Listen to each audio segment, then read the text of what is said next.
Hello everyone. आज हम एक और वांगजियान वन शॉट एफएफ सुनने वाले हैं। इस वन शॉट एफएफ का नाम है मैरिज।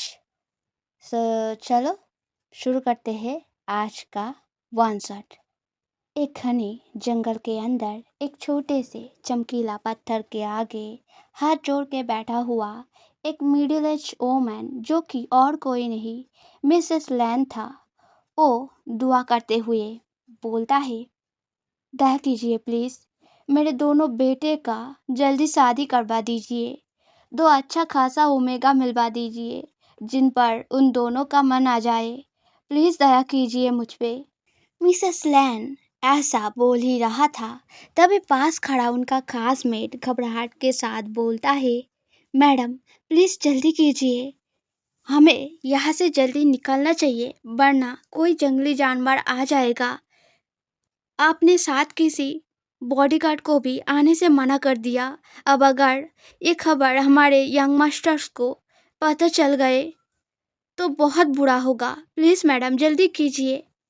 मेट के इन बातों से एक टाइम पर आगे मौजूद पत्थर को एक आखिरी बार ग्रीटिंग करके फिर उस मेट को बड़े गुस्से के साथ मिसेस लैन बोलता है, बेटे वो मेरे हैं, मैं उनका नहीं। तो खामोखा अपने यंग मास्टरों को लेकर इतना डरना बंद करो। वो दो नालायक, एक जो हर वक्त पता नहीं कौन सा स्पेशल मिलिट्री में ज्वाइन किया है, हमेशा घर से बाहर सीक्रेट मिशन पे खोया रहता है और फाइट करता फिरता है।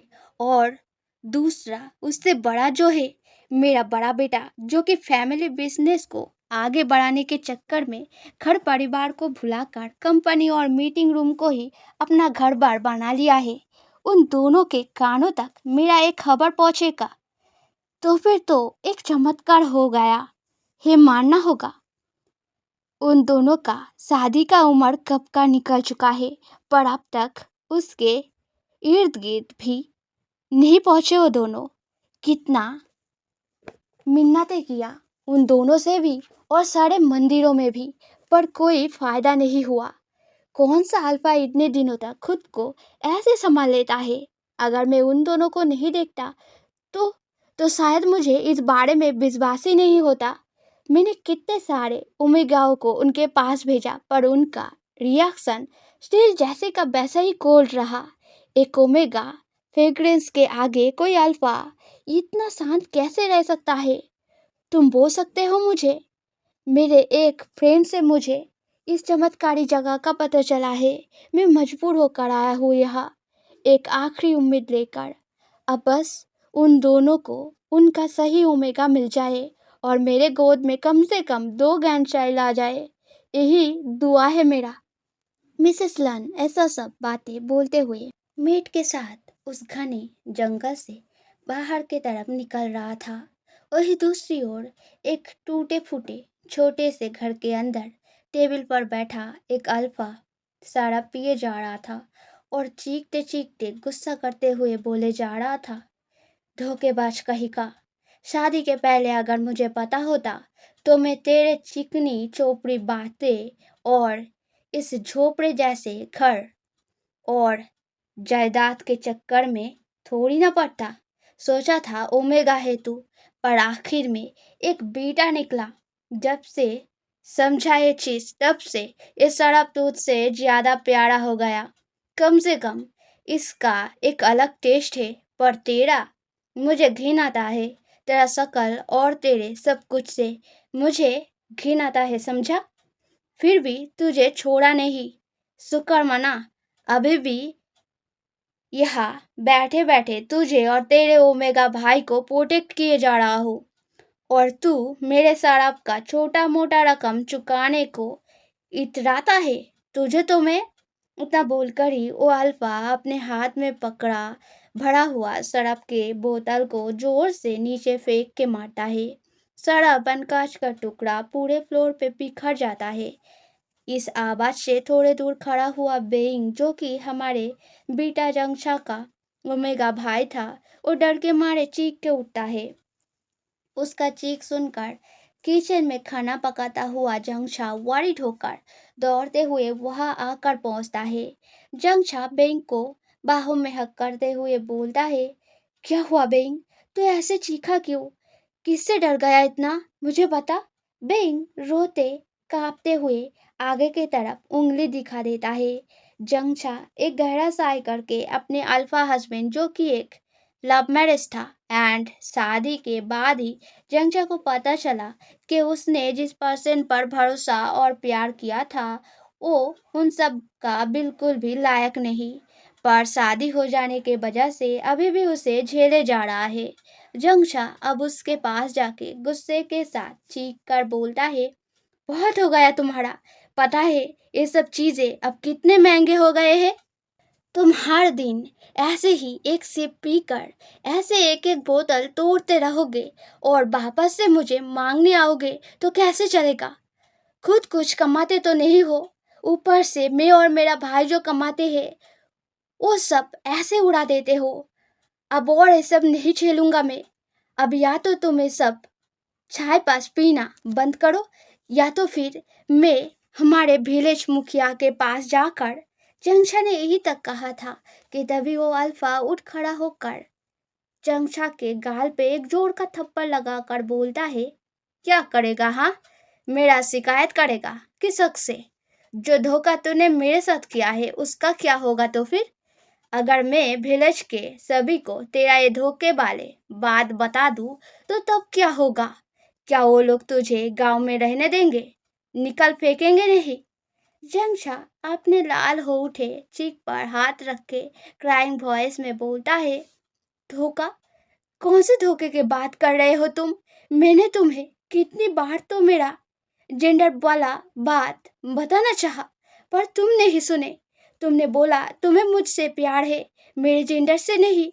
मैं क्या हूँ इससे तुम्हें कोई फर्क नहीं पड़ता, तो फिर अब मुझे धोखेबाज कैसे बोल सकते हो तुम? ये सुनकर वो अल्फा मुस्कुरा उठकर बोलता है, अच्छा तो ऐसा है क्या? अब जुबान चल रहा है तेरा? अपने अल्फा से जुबान लड़ाएगा? इतना हिम्मत हो गया तेरा? रुक, तुझे तो मैं दिखाऊंगा आज तेरा हैसियत। ऐसा बोलते हुए वो अल्फा अब अपने बेल्ट को पैंट के घेरे से निकालने लगता है। दूर खड़ा घबराया हुआ ओमेगा बेइंग जल्दी से अपने भाई जंगछा को बचाने के लिए दौड़ के आकर उस अल्फा के बेल्ट पकड़े वाले हाथ को दोनों हाथों से पकड़ के रोते रोते प्लीडिंगली बोलता है, प्लीज जीजू, भैया को छोड़ दो, प्लीज उसे मत मारो। बैंक के इन सब बातों से जब उस अल्फा का ध्यान बैंक की तरफ खींचता है तब उस अल्फा का आंखें एकदम से स्पार्कल होकर उठता है। वो एकदम से बैंक को दोनों कंधों के तरफ से पकड़ते हुए चाहत के साथ बोलता है, ओहो, देखकर लगता है मेरा लिटिल बैंक बड़ा हो गया। तुम्हारा फ्रेग्रेंस जीजू को बहुत अच्छा लगा। क्या जीजू को और थोड़ा खुश करना चाहोगे? तो फिर मैं तुम्हारे भैया पर और हाथ नहीं उठाऊंगा, तुम्हारा हर कहा मानूंगा। चलोगे मेरे साथ रूम पे? ऐसा बोलते हुए बेंग का नाम में सर हिलाने के बावजूद भी वो अल्फा बेंग को खींचते हुए रूम के तरफ ले जाने लगता है। तभी जयंगछा आगे जाकर रास्ता रोक के खड़े होते हुए डिसबिलीवली गुस्से के साथ बोलता है, क्या तुम पूरा कीचड़ में घुल चुके हो? उसका जीजा हो तुम भूल गए ये बात? उसका हाथ छोड़ो अभी, वरना मुझसे बुरा कोई नहीं होगा। वो अल्फा एरोगेंट मुस्कान के साथ बोलता है, मुझे पता है तुझसे बुरा कोई हो भी नहीं सकता, इसलिए तो आखिरकार तुझे छोड़कर तेरे भाई को चुन रहा हूँ। ओमेगा है एंड मुझे खुश करने के लिए बड़ा भी हो चुका है, इसलिए हट मेरे सामने से, वरना मैं कितना खतरनाक हूँ ये तुझको बहुत अच्छे से दिखा दूंगा, समझा? ऐसा बोलकर वो अल्फा जंगछा को बड़े जोर से धक्का देकर साइड हटा के फिर बैंक को लेकर वापस से रूम की तरफ आगे बढ़ने लगता है। जंगछा जो कि जोर का धक्के खाकर सीधे जाकर एक फर्नीचर से टक्कर खाकर सिर से खून निकालने के वजह से चकराते हुए वापस उठ खड़ा हुआ था, क्योंकि बेंग भैया कह के पुकारना और रोता हुआ वॉइस उसको बहुत डिस्परेट बना चुका था। उसे बस अपने छोटे से ओमेगा भाई बेइंग का प्रोटेक्शन करना था। इसी वजह से वो अपना सारा दर्द पानी के जैसे एक घूंट में पीते हुए अंदर ही समा लेता है। जंगशा आसपास कुछ ढूंढने लग जाता है। तभी उसे एक वही अपने हस्बैंड का पिया हुआ शराब का बोतल दिखाई देता है। जंगशा और कुछ नहीं सोचता, वो उसी बोतल को अपने सख्त मुट्ठी में पकड़ लेता है। फिर जाकर उस बोतल को पीछे से ही अपने अल्फा हस्बैंड के सिर पर जोर से मारता है। एक चीख एंड खून रूम में फैल जाता है और वो बोतल टूट के जमीन में बिखर जाता है। वो अल्फा अपना सिर पकड़ के जमीन पर गिर जाता है। अब जंगशा बहुत घबरा जाता है। क्या उसने उसको मार दिया? अब क्या होगा? जंगशा जमीन पर पड़े अपने अल्फा हस्बैंड के तरफ देखते हुए ये सभी बोले जा रहा था। तभी बिंग दौड़ के जाकर जंगशा को टाइट से हक करके रोते हुए बोलता है, चलो भैया, भाग चलते हैं। शहर में मेरा दोस्त चैंसू रहता है, वो वहाँ पे यूनिवर्सिटी में पढ़ता है। मैं उससे बोलकर हमारा वहाँ पे एक जुगाड़ कर लूँगा। प्लीज़ अब चलो यहाँ से। इतना बोलकर ही बिंग और बिना कोई देरी के जंगशा का हाथ पकड़ के उसे खींचते हुए दौड़ने लगता है। दौड़ते दौड़ते रात के अंधेरे में गांव से निकलकर वो दोनों मेन रोड पर आकर पहुंचे ही थे कि तभी अचानक उनका सामना एक कार से हो जाता है। वो कार तेजी से चलते हुए उनके बहुत करीब आ जाता है। बेंग और जंगशा दोनों ही चीख उठकर अपने अपने आंखें बंद कर लेता है और एक दूसरे के पकड़े हाथ को और कस के पकड़ लेता है। पर कार एंड मौके पे ब्रेक लगाकर रुक जाता है। फिर उस कार के ड्राइविंग सीट का दरवाजा खोलकर स्पेशल फोर्स फाइटर के जैसा ड्रेसअप किया हुआ वांगजी बाहर निकलकर आगे खड़ा बेंग और जंगशा के पास आकर गुस्से में जोर से साउट करके बोलता है, क्या दिखाई और सुनाई दोनों ही नहीं देता, या फिर मरने का शौक लेकर खड़े हुए हो? हाँ, दूसरा कोई नहीं मिला? वांगजी डांट लगाए जा रहा था। तभी आगे के पैसेंजर सीट पे बैठा हुआ हाइकुआन दरवाजा खोलकर बाहर निकल आके वांगजी को रोकते हुए बोलता है, स्टॉप इट वांगजी, दोस्तों तेरा ही है ना? इतने बड़े स्पेशल फोर्स का लीडर है, पर कार चलाने का सही तरीका बिल्कुल पता नहीं है तुझे। इस बात को सुनकर वांगजी अपने भैया के तरफ मुड़ के बोलता है, ये आप कैसे बोल सकते हैं गगा, जबकि आप खुद ही मुझे फास्ट ड्राइव करने के लिए बोले जा रहे थे, और ऐसे सुनसान जंगलों वाले रास्ते पर ये दोनों कैसे आ टपकेंगे, ये मुझे कैसे पता होगा जो मैं सावधान रहूंगा। वांगजी और हाइकुआन ये सारे बातचीत करे जा रहे थे। तभी जंगशा आंखें खोलकर बेंग को पूरी तरह चेक करते हुए बड़े वरिड वॉइस में बोलता है, तू ठीक तो है ना? तुझे कहीं चोट तो नहीं लगा ना? बेंग आंखें खोलकर हाँ में सिर हिलाते हुए बोलता है, मैं ठीक हूँ भैया, तुम ठीक हो ना? चंगछा हाँ में सर हिलाकर फिर आगे खड़ा वांगजी एंड हाइकुआन से बोलता है, बहुत सॉरी सर, दरअसल हम थोड़ा जल्दबाजी में थे, इसलिए हमें उतना ध्यान नहीं रहा। चंगछा के इस ऑर्गेनाइज बात करने के तरीके को देखकर हाइकुआन का आंखें या ध्यान पूरा चंगछा पे खींच जाता है। वो चंगछा को बड़े गौर से देखे जाने लगता है। हाइकुआन को अपने अंदर एक अलग सा कुछ फीलिंग्स महसूस होने लग जाता है। वो जंगछा और उसके बातों को ध्यान से ताड़े ही जा रहा था कि तभी जंगछा अचानक बात करना बंद कर देता है। हाइकुआन जंगछा को क्यूरियस होते हुए पूछता है, जल्दबाजी किस बात का? कहाँ जा रहे थे तुम लोग? जंगछा को घर पर किए हुए हादसे के बारे में याद आ जाता है। क्या बताएगा वो? किसी के साथ वैसा कुछ करके भाग रहा था वो लोग, ये तो नहीं बता सकता वो। तो फिर ऐसा क्या बोले जिससे इन लोगों को कोई भी शक ना हो? जंगछा एक जायज वजह ढूंढ रहा था। तभी बेइंग जंगछा का हालत समझकर आगे बढ़ते हुए ग्रीटिंग करके एकदम से जवाब देता है, हमें शहर जाना है, अगर आप हमें थोड़ा लिफ्ट दे देते तो बहुत मदद होता। बेइंग का आवाज़ बहुत खूबसूरत था और उसका शरीर एंड ओवरऑल फेस का खूबसूरती भी। वांग जी का हार्ट एक छोटा सा धड़कन स्किप कर जाता है, पर ये अलग सा नया symptom rock heart special force fighter Wang ji को कुछ समझ नहीं आता।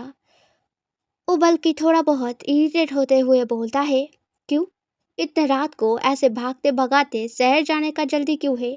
क्या कुछ अपराध किया है? इस बात को सुनकर जंगशा घबरा कर चौंक के उठता है, पर बेइंग अपने आप को संभाल लेता है।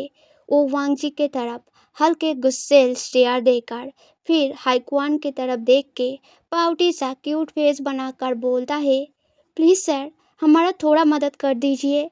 मुझे पता है आप दिल के बहुत अच्छे हैं, इसीलिए प्लीज हमें यहाँ इस अंधेरे सुनसान रास्ते में अकेले छोड़कर मत जाइए प्लीज। बैंक का बातें सुनते हुए हाइक्वान लगातार जंगछा के फेस की ओर घूरे जा रहा था। जंगछा जो कि डरा हुआ था, वो अचानक हाइक्वान की तरफ नजर पड़ते ही चौंक के उठता है। हाइक्वान एकदम से जंगछा का फेस अपने हाथों में पकड़ लेता है, फिर जंगछा के आंखों में आंखें डालते हुए बड़े नाखुश वॉइस में पूछता है, ये क्या है? यहाँ पर ये चोट कैसे लगा? बहुत ज्यादा खून बह रहा है। जंगछा स्टार्टलेट हो जाता है। बेंग जल्दी से बोलता है, आते वक्त किसी चीज से टक्कर खाकर गिर गए, इसलिए हमें जल्दी शहर जाना होगा, वरना घाव का असर बहुत बुरा हो सकता है, इसलिए प्लीज। बेंग का बातें पूरा भी नहीं हुआ था कि तभी हाइक्वान एकदम से जंगशा का हाथ पकड़ के कार के बैक सीट के तरफ ले जाते हुए बोलता है, ओके, सीट इनसाइड एवरीवन। वांग जी, कार स्टार्ट करो, मॉम को लेकर हमें जल्दी शहर पहुंचना होगा। बेंग भी चंचा के पीछे पीछे बैक सीट के तरफ जाने लगता है, पर तभी वांग जी बेंग का हाथ पकड़ के उसे आगे के पैसेंजर सीट पे बिठा के बड़े सीरियस वॉइस में बोलता है, don't you know the rule? पीछे सिर्फ 2% बैठ सकते हैं, सो चुपचाप यहाँ बैठो। बेंग कॉन्फ्यूज होते हुए बोलता है, कौन सा रूल? और यहाँ इस सुनसान रास्ते पर थोड़ी ना कोई पुलिस होंगे, तो फिर कैसे भी बैठे क्या फर्क पड़ता है, मुझे बस मेरे भैया के साथ बैठना है, अब हटिए मेरे सामने से। ऐसा बोलते हुए बेंग वांग जी को धक्का मार के हटाकर वहां से पीछे की तरफ जाने का कोशिश करता है, पर वांग जी टस से मस नहीं होता। बेंग थोड़ी देर कोशिश करने के बाद नाकामयाब होकर पीछे बैठा हाइक्वान, जो कि अब जंगछा के सिर के चोट पर एक बेसिक ट्रीटमेंट कर रहा था, उसको पुकारते हुए बोलता है, सर प्लीज आपके भाई को हट जाने को बोलिए ना, मुझे पीछे मेरे भैया के साथ बैठना है। ये बातें सुनकर हाइक्वान बहुत ही शांत वॉइस में बोलता है, अगर मैं उसे बोलूं तो भी वो ऐसा नहीं करने देगा, क्योंकि वो खुद एक स्पेशल फोर्स फाइटर ऑफिसर है। इस बात को सुनकर मन में दबे घबराहट को संभालते हुए जंगशा बेंग को समझाते हुए बोलता है, जिद मत करो बेंग, जहाँ बोल रहे हैं वही बैठ जाओ, बहुत जल्द शहर पहुँचना होगा ना हमें, तो प्लीज़ शांत हो जाओ। बेंग चुप कर जाता है, वो पाउटी सा फेस बनाकर सर नीचे झुका लेता है। वांग जी दरवाज़ा बंद करके फिर ड्राइविंग सीट पे जाकर बैठ के कार स्टार्ट कर देता है। कुछ दूर जाते ही रास्ते के साइड पे एक सफ़ेद कार दिखता है। वांग जी कार का ब्रेक दबाता है। वांग जी एंड हाइकुआन झट से कार से बाहर निकलकर उस कार के पास दौड़ कर जाता है। अंदर बैठा ड्राइवर सो रहा था। वांग जी ग्लास पर नॉक करते ही वो ड्राइवर चौंक के उठता है। तभी वहाँ पर अभी अभी अपने मेट के साथ जंगल से बाहर निकल चुका मिसेस लैन पहुँचता है। कार के अंदर बैठा हुआ बेंग और जंगशा को ठीक से कुछ सुनाई नहीं दे रहा था। उन लोगों को बस सब कुछ देखते हुए समझना पड़ रहा था। वांग जी और हाकुआन दोनों ही मिसेस लान का एक एक हाथ पकड़कर कुछ बातें बोले जा रहा था। ऐसे ही कुछ समय बीतने के बाद मिसेस लान, वांग जी और हाकुआन सभी बेंग एंड जंगशा के बैठे हुए कार की तरफ आगे बढ़ने लगता है। कुछ समय बाद जब मिसेस लान के डांट को खाकर वांग जी चुपचाप पीछे बैठा 3 पैसेंजर यानी कि बेइंग, मिसेस लैन और जंगशा एंड आगे पैसेंजर सीट पे हाइक्वान को लेकर ड्राइव कर रहा था, तभी अचानक मिसेस लैन बेइंग एंड जंगशा को उनका एक एक हाथ को अपने हाथ में पकड़ के प्यार के साथ बोलता है, तुम दोनों को पता भी नहीं मैं कितने सालों से तुम दोनों के इंतजार में पलकें बिछाकर बैठा हुआ हूँ। बेंग और जंगशा बहुत ज़्यादा सॉफ्ट हो जाता है क्योंकि मिसेस लन का बातें उन्हें बिल्कुल भी समझ नहीं आ रहा था, क्योंकि मिसेस लन तो उन लोगों को पहचानते ही नहीं, तो फिर वो क्यों उन दोनों का ऐसा इंतजार करेगा। मिसेस लन बेंग और जंगशा के फेस एक्सप्रेशन को देखकर मुस्कुराते हुए बोलता है, ज़्यादा मत सोचो बेटा, मेरे बातों का सारा मीनिंग तुम दोनों को धीरे धीरे बहुत अच्छे से समझ आ जाएगा। अभी बहुत सारा समय है हमारे पास, तो उस चीज़ को लेकर ज़्यादा फिक्र मत करो, ठीक है। पहले तुम दोनों ये बताओ मुझे, ये जो बैठा है मेरा बड़ा बेटा हाईक्वान, कैसा लगा तुम दोनों को। बहुत ज़्यादा स्टेबल एंड वेल बिहेव है वो, वेरी रिलायबल, यहाँ तक उसे खाना पकाना भी आता है। ये बातें सुनकर जंगचा कुछ बोलता उससे पहले ही बेंग मुस्कुराते हुए बोलता है, वो बहुत अच्छे है, मुझे बहुत पसंद आए वो। ये सुनकर मिसेस लन मुस्कुरा उठकर वांग को दिखाते हुए बोलता है, अच्छा अच्छा ठीक है, तो फिर मेरा छोटा बेटा वांगची कैसा लगा तुम्हें। वो भी बहुत कैपेबल है, फाइटिंग में बहुत बेहतर है। अगर तुम उसके साथ होगे तो बहुत सेफ फील करोगे, कोई भी बुरे लोग या प्रॉब्लम तुम्हारे इर्द गिर्द नहीं आ पाएगा। इस बात को सुनकर बेंग एकदम से पाउटी सा फेस बनाकर बोलता है, बहुत ग्राम्पी है, मुझे बिल्कुल पसंद नहीं। अभी कुछ ही देर पहले मुझे जोर जबरदस्ती कर रहे थे आगे उस सीट पर बिठाने के लिए। मैंने कितना रिक्वेस्ट किया पर मेरा एक नहीं सुने। ये बातें सुनकर आगे डाइव करता हुआ वांग जी फ्रंट मिरर से बेइंग के ओर ग्लेयर करके देखता है। मिसेस लैन जोर जोर से मुस्कुरा उठता है, फिर बेइंग के सिर पर हाथ फिराते हुए बोलता है, बहुत क्यूट हो, मुझे तुम बहुत पसंद हो। क्या आज रात के लिए मेरे घर पे रुकना चाहोगे, क्योंकि इतने रात को शहर में रहने का जगह ढूंढना तुम दोनों के लिए बहुत मुश्किल होगा और तुम दोनों के सेफ्टी का भी सवाल है। तो अगर आंटी पर भरोसा कर पाओ तो फिर मेरा घर तुम दोनों के लिए बहुत सेफ रहेगा। हाँ, मेरे दोनों बेटे ग्रेट ए लेवल का अल्फा है, पर उन दोनों का सेल्फ कंट्रोल बहुत अच्छा है, इसलिए उस चीज़ का कोई चिंता नहीं है। अब बेंग के कुछ कहने से पहले ही चंचा बहुत ही पोलाइट वॉइस में बोलता है, थैंक यू आंटी, पर हमें हॉस्पिटल जाकर मेरे चोट का इलाज करवाना है, इसलिए चंचा इसके आगे कुछ बोलता उससे पहले ही आगे बैठा हाईकुआन पीछे सिर घुमा के बात को काटते हुए बोलता है, हमारे फैमिली डॉक्टर इस चीज़ को हैंडल कर लेगा, इसी वजह से हॉस्पिटल जाने का ज़रूरत नहीं।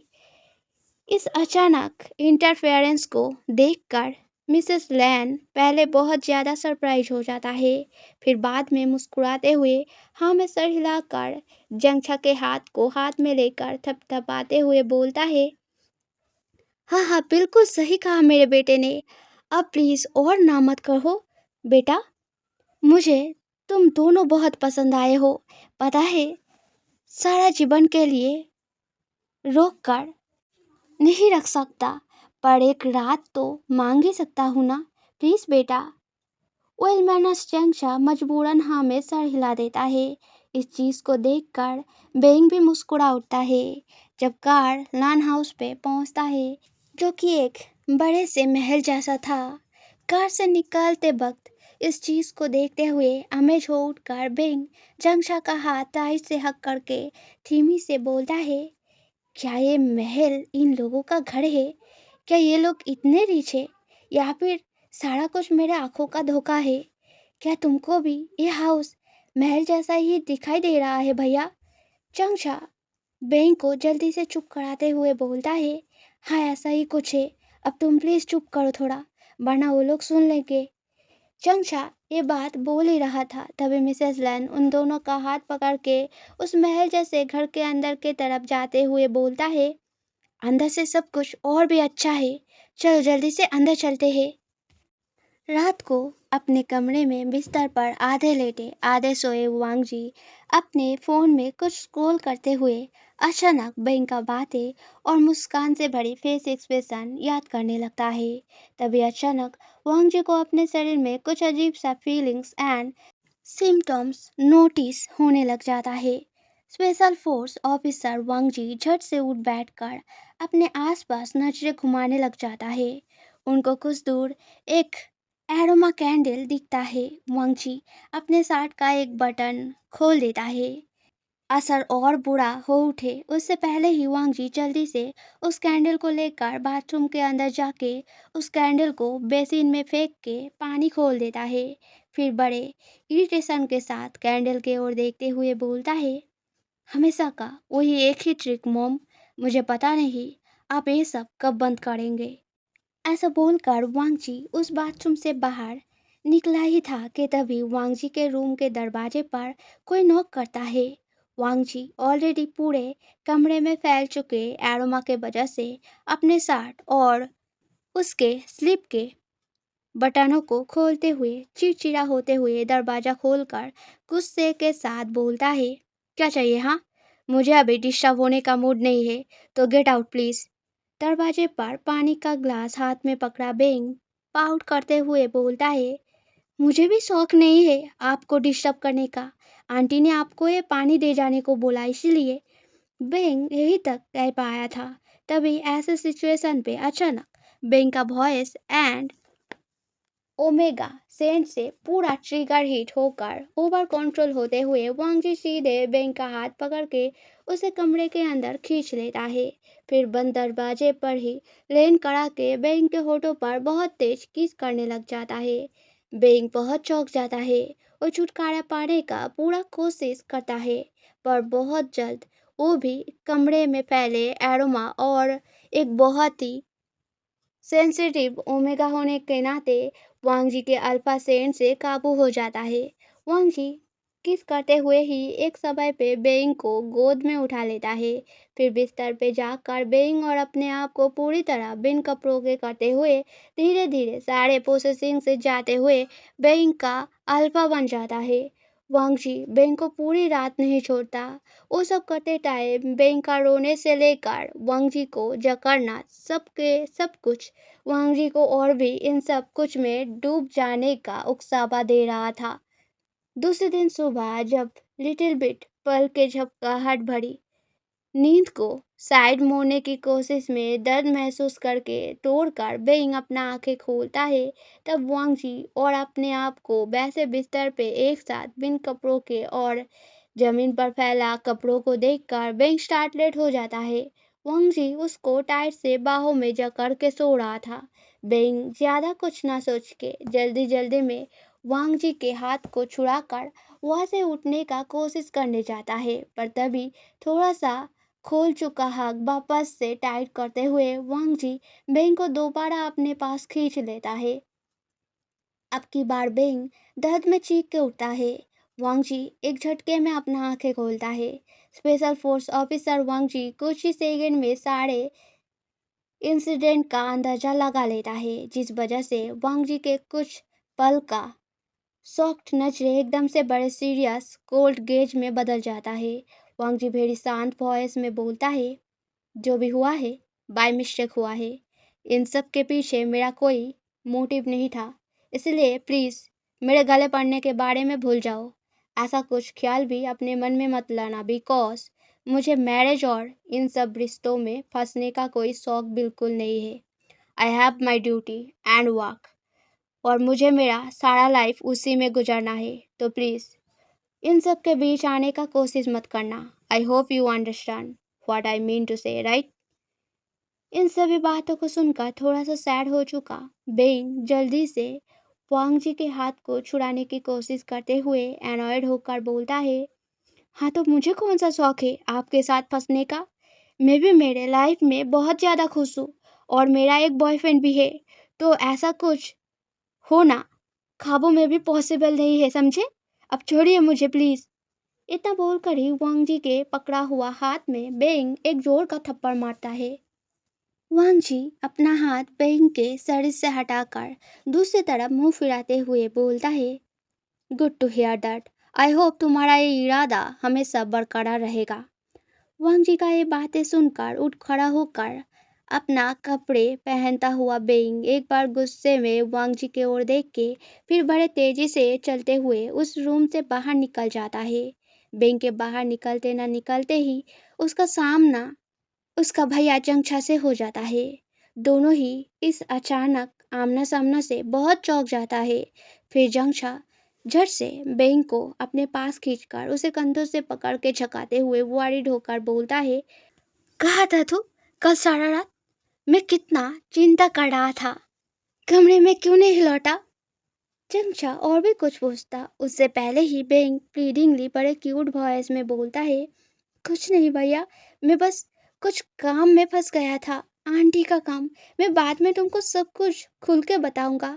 अभी के लिए प्लीज चलो यहाँ से, चलते हैं, सुबह हो गया है, हमें अभी यहाँ से निकलना चाहिए। ऐसा बोलकर बेंग जक्षा का हाथ पकड़ के वहाँ से जाने जाता है कि तभी बेंग के गले के सारे लाल निशानों पर जंगछा का नजर पड़ता है। भेड़ी घबरा उठ के जंगछा बेंग को अच्छे से चेक करते हुए बोलता है, कैसा निशान है ये? क्या हुआ है तुझे? ऐसे निशान यहाँ कैसे हुआ? जंगछा का ये बातें सुनकर बेंग जल्दी से अपने हाथ से खुद के गले को पकड़ के ढककर हड़बड़ाहट के साथ बोलता है, नहीं कुछ नहीं भैया, ये बस कुछ आम से निशाने हैं, ज़्यादा कुछ सीरियस नहीं, तुम फिक्र मत करो, मुझे कुछ नहीं हुआ है, वो बस। बेंग ऐसा करके बोलते हुए टॉपिक को जैसे तैसे घुमाने का कोशिश कर रहा था, तभी वांग जी के कमरे से जहाँ से अभी अभी बेंग निकला था वहाँ से प्रॉपरली वेयर ड्रेस वांग जी अपने स्पेशल फोर्स ऑफिसर यूनिफॉर्म में निकलता है। चंचा बहुत ज़्यादा सरप्राइज हो जाता है, क्या वांग जी और बेंग एक साथ एक ही रूम में कल रात से था, पर क्यों? ये बात सोचकर जंगछा बेंग को एक सवाल पूछने वाला था, पर तभी वहाँ पे हाइकुआन आ जाता है। हाइकुआन आकर गले को हल्के खड़ासते हुए जंगछा का अटेंशन खींचकर बोलता है, ये मेडिसिन लगा लो, तुम्हारे सिर का चोट बहुत गहरा है और हाथ पर जो उंगली का निशान पड़ गया है उसके लिए I am sorry, please forgive me if you can, and please इस मेडिसिन को वहाँ पर भी अप्लाई कर लेना। हाइकुआन और भी कुछ बातें बोलता उससे पहले ही जंगछा जल्दी जल्दी में वहाँ से बेंग को लेकर भाग जाता है। हाइकुआन बहुत ज़्यादा शॉक्ड हो जाता है, उनका फेस उदासी में लटक जाता है। तभी पास खड़ा वांग जी डेविल्स मिंग के साथ बोलते हैं, देख कर लगता है scared for me very much. क्या किया था कल रात गागा? वांग जी के इन बातों को सुनकर हाइकुआन बहुत ज़्यादा गुस्सा होकर बोलता है, भूल मत मैं तेरा गगा हूँ, हद में रहकर बात कर, ठीक है? तेरा पता नहीं पर I have my self control, इसीलिए कल रात तू जो सोच रहा है वैसा कुछ भी नहीं हुआ है। इस बात को सुनकर वांग जी डिसबिलीव करते हुए बोलता है, डोंट लाई गगा, मोम जो भी करता है हमेशा हम दोनों के साथ एक साथ करता है, खास करके इस तरीके का कुछ तो बिल्कुल भी किसी एक के साथ नहीं करेगा। कल रात उन्होंने मेरे कमरे में एरोमा कैंडल रखा था और जानबूझकर बैंक को पानी लेकर भेजा था। आई एम 100% श्योर ऐसा कुछ एक ही चीज़ें उन्होंने तुम्हारे साथ भी किया होगा, तो फिर कैसे कुछ नहीं हुआ बोल रहे हो गागा? इस बात को सुनकर हाइकुआन वांगजी की ओर एक कॉन्फिडेंट मुस्कान देते हुए बोलता है, बोला ना I have my self control, इसलिए इन मौके पर मैंने खुद को संभाल लिया, सो नथिंग हैपन, ओके? अब ये सारे फिजूल के बातें छोड़ के अपने काम पे जा और मुझे भी चैन से ऑफिस जाने दे। आज बहुत सारे अर्जेंट मीटिंग्स है मेरा, मुझे लेट हो रहा है। ऐसा बोलते हुए हाथ में पहने अपने घड़ी की तरफ देखते हुए हाईकॉन बड़े तेजी से वहाँ से निकल जाता है। तभी वांगजू को भी उनके स्पेशल फोर्स हेडक्वार्टर से एक फ़ोन आता है एंड फ़ोन में अपने एक नए मिशन के बारे में सुनकर वांगजी भी बड़े तेजी से पास मौजूद एक बालकनी से छलांग मारते हुए वहाँ से निकल पड़ता है। अपने कार में बैक सीट पर बैठा हाईकुआन अचानक अपने ड्राइवर को, जो कि एक बीटा था और उनका पर्सनल असिस्टेंट भी था, उससे पूछता है, क्या मुझे देखकर तुम्हें डर लगता है चैंग? क्या मेरा अल्फा सेंट और मेरा लुक खतरनाक लगता है तुमको? ड्राइव करता हुआ बीटा असिस्टेंट चैंग थोड़ा घबरा और हड़बड़ा जाता है। वो झट से गाड़ी का ब्रेक दबा देता है एंड खांसते हुए बोलता है, नहीं सर, ऐसा कुछ भी तो नहीं है। आप अचानक इस तरह का सवाल क्यों कर रहे हैं? क्या मुझसे कोई भूल हुआ है? चंग ऐसा करके और भी कुछ बोलने वाला था कि तभी हाईकुआन बड़े ही सीरियस वॉइस में बोलता है, no, not for your behaviour, I am talking about someone else. तुम ड्राइविंग पे ध्यान दो, बहुत ही अर्जेंट मीटिंग है, सो लेट नहीं होना चाहिए, अंडरस्टैंड? इतना बोलकर हाईकुआन बैक सीट पे लेन होकर एक गहरे साय के साथ अपना आंखें बंद कर लेता है एंड तभी उनके आंखों के सामने कल रात वाला सीन झलक उठता है जहाँ पे जंगछा हाथ में पकड़ा पानी का ग्लास लेकर हाईकुआन के रूम के दरवाजे पर नॉक करते हुए धीमी पर सुंदर से हिचकिचाहट भरी वॉइस में पुकारते हुए बोल रहा था, मिस्टर हाईकुआन प्लीज दरवाजा खोलिए, आंटी ने आपके लिए पानी भिजवाया है। अंदर पूरी तरह एरोमा कैंडल से इफेक्टेड हो चुका फायर्स अल्फा हाईकुआन इस आवाज को सुनकर एकदम से दरवाजा खोलकर जंगचा को खींच के अपने बिस्तर पर ले जाके फेंक कर फिर उसके ऊपर आके उसे होठों से छूने जाता है कि तभी जंगचा छटपटाते हुए हाईकुआन को पुश करने जाता है। क्रेविंग से भर चुका हाईकुआन इस रोग को लांघने के लिए जंगचा के हाथ को बड़े सख्ती से पकड़कर बिस्तर पर पिन करते हुए वापस से अपना चाहत हासिल करने जाता है कि तभी जंगचा दर्द में रो उठता है और रोते रोते घबराहट के साथ बोलने लगता है, प्लीज़ मुझे माफ़ कर दीजिए, मैं आगे से ऐसा गलती नहीं करूँगा। आप जो बोलेंगे मैं वो करूँगा, प्लीज़ मुझे छोड़ दीजिए। जंगचा का ये रोना और बातें सीधे हाईकुआन के दिल पर जाके चुभता है। उनका एरोमा कैंडल इफेक्ट पूरा चकनाचूर हो जाता है। वो अपने गहरे वॉइस में, तुम जा सकते हो, बस इतना सा बोलकर एकदम से बिस्तर से उठकर अपने पहने शर्ट को फाड़ कर फेंकते हुए बाथरूम में घुस जाता है। हाईकुआन आंखें बंद किए हुए अपने इन्हीं ख्यालों में डूबे रह के गहरे गहरे साय किए जा रहा था तभी पासना सेक्रेटरी बीटा चैंग हाईकुआन के साइड का कार डोर खोलकर पोलाइट वॉइस में वो करते हुए बोलता है, हम पहुंच गए सर। इस बात को सुनकर हाईकुआन अपना आंखें खोलता है और हल्के गला खड़सते हुए कार से बाहर निकलकर अपने टाई और कोट को हाथों से ठीक करके उनके सही सलामत जगह पे एंड हालात में लौटाते हुए ऑफिस की ओर निकल पड़ता है। इसके बाद पूरे 2-3 महीने बीत जाता है। अल्फा पेटो को सेटल होने के लिए पूरा मेंशन खाली छोड़कर टेम्पल जाने के बहाने बाहर गया हुआ मिसेस लैन अभी भी घर से कोई न्यूज़ न पाकर बड़े ही उतावले होकर आखिरकार घर लौट आता है। फिर अपने खास नौकर को बुलाकर पूछते हुए बोलता है, क्या हुआ? क्या इस बार भी फेल हो गया सब कुछ? अभी तक उन नालायकों को कोई असर नहीं हुआ। मेरे दोनों बहू कहाँ है? इस बात को सुनकर वो खास नौकर सिर झुकाते हुए बोलता है, नहीं मैडम, इस बार सब कुछ प्लान अनुसार ही हुआ है, पर पता नहीं बीच में क्या हो गया। दूसरे दिन सुबह ही दोनों यंग मिसेस मेंशन से चले गए और यंग मास्टर भी अपने अपने काम में चले गए हैं। ये बातों को सुनकर मिसेस लैन बौखला उठकर बोलता है, क्या? ये सब क्या बोल रहे हो तुम? ऐसे कैसे चले गए वो दोनों? तुम खड़े खड़े क्या कर रहे थे? हाँ, रोका क्यों नहीं उन दोनों को? अभी इसी वक्त उन दोनों को यहाँ मेरे पास लाने का इंतजाम करो। ये बातें सुनकर वो खास नौकर लेडी बहुत ज़्यादा घबरा जाता है। वो हड़बड़ाते हुए जल्दी से किसी को कॉल लगाता है एंड सारा चीज़ें पूछने पर दूसरे साइड से जो सुनता है उससे उसका फेस और भी बेरंग हो जाता है। वो खासमेट फोन को रखकर मिसेस लैन के पास आकर हिचकिचाहट के साथ बोलता है, मैडम, एक बहुत बड़ा हादसा हो गया है। नहीं नहीं, हादसा होने जा रहा है।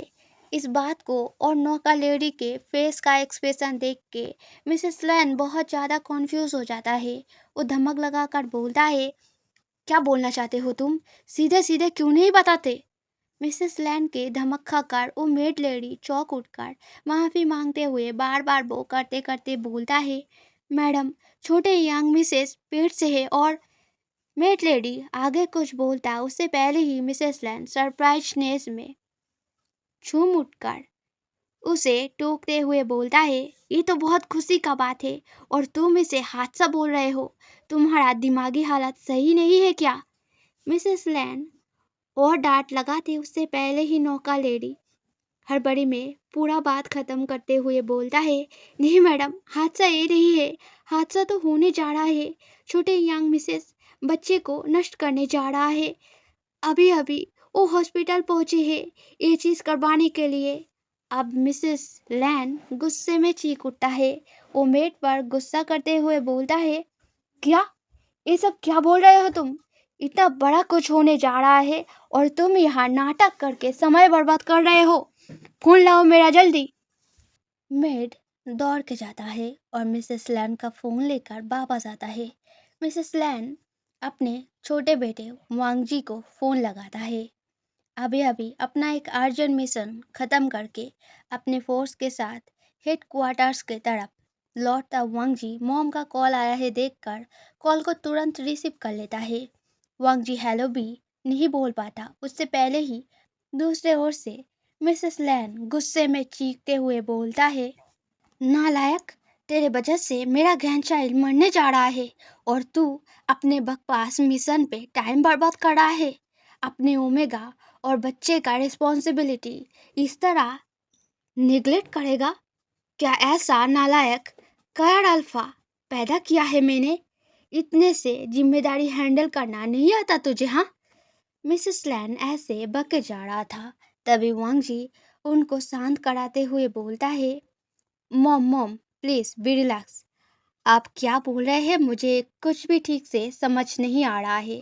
प्लीज़ पूरा बातें खोल कर बोलिए ताकि मैं सही समय पे कुछ कर पाऊँ और आपके असल इच्छा को पूरा कर पाऊँ। इस बात को सुनकर मिसेस लैन थोड़ा बहुत शांत होकर सारा बातें जितना उनको मेड से पता चला था उतना वांगजी से डिस्कस करता है। पूरा बातें सुन लेने के बाद वांगजी का जो टाइटन हो जाता है उनके फेस पर एक बहुत ही सीरियस एक्सप्रेशन आ जाता है। वो बहुत ही कॉन्फिडेंट के साथ अपने डीप वॉइस में बोलता है, okay mom, I understand what I have to do.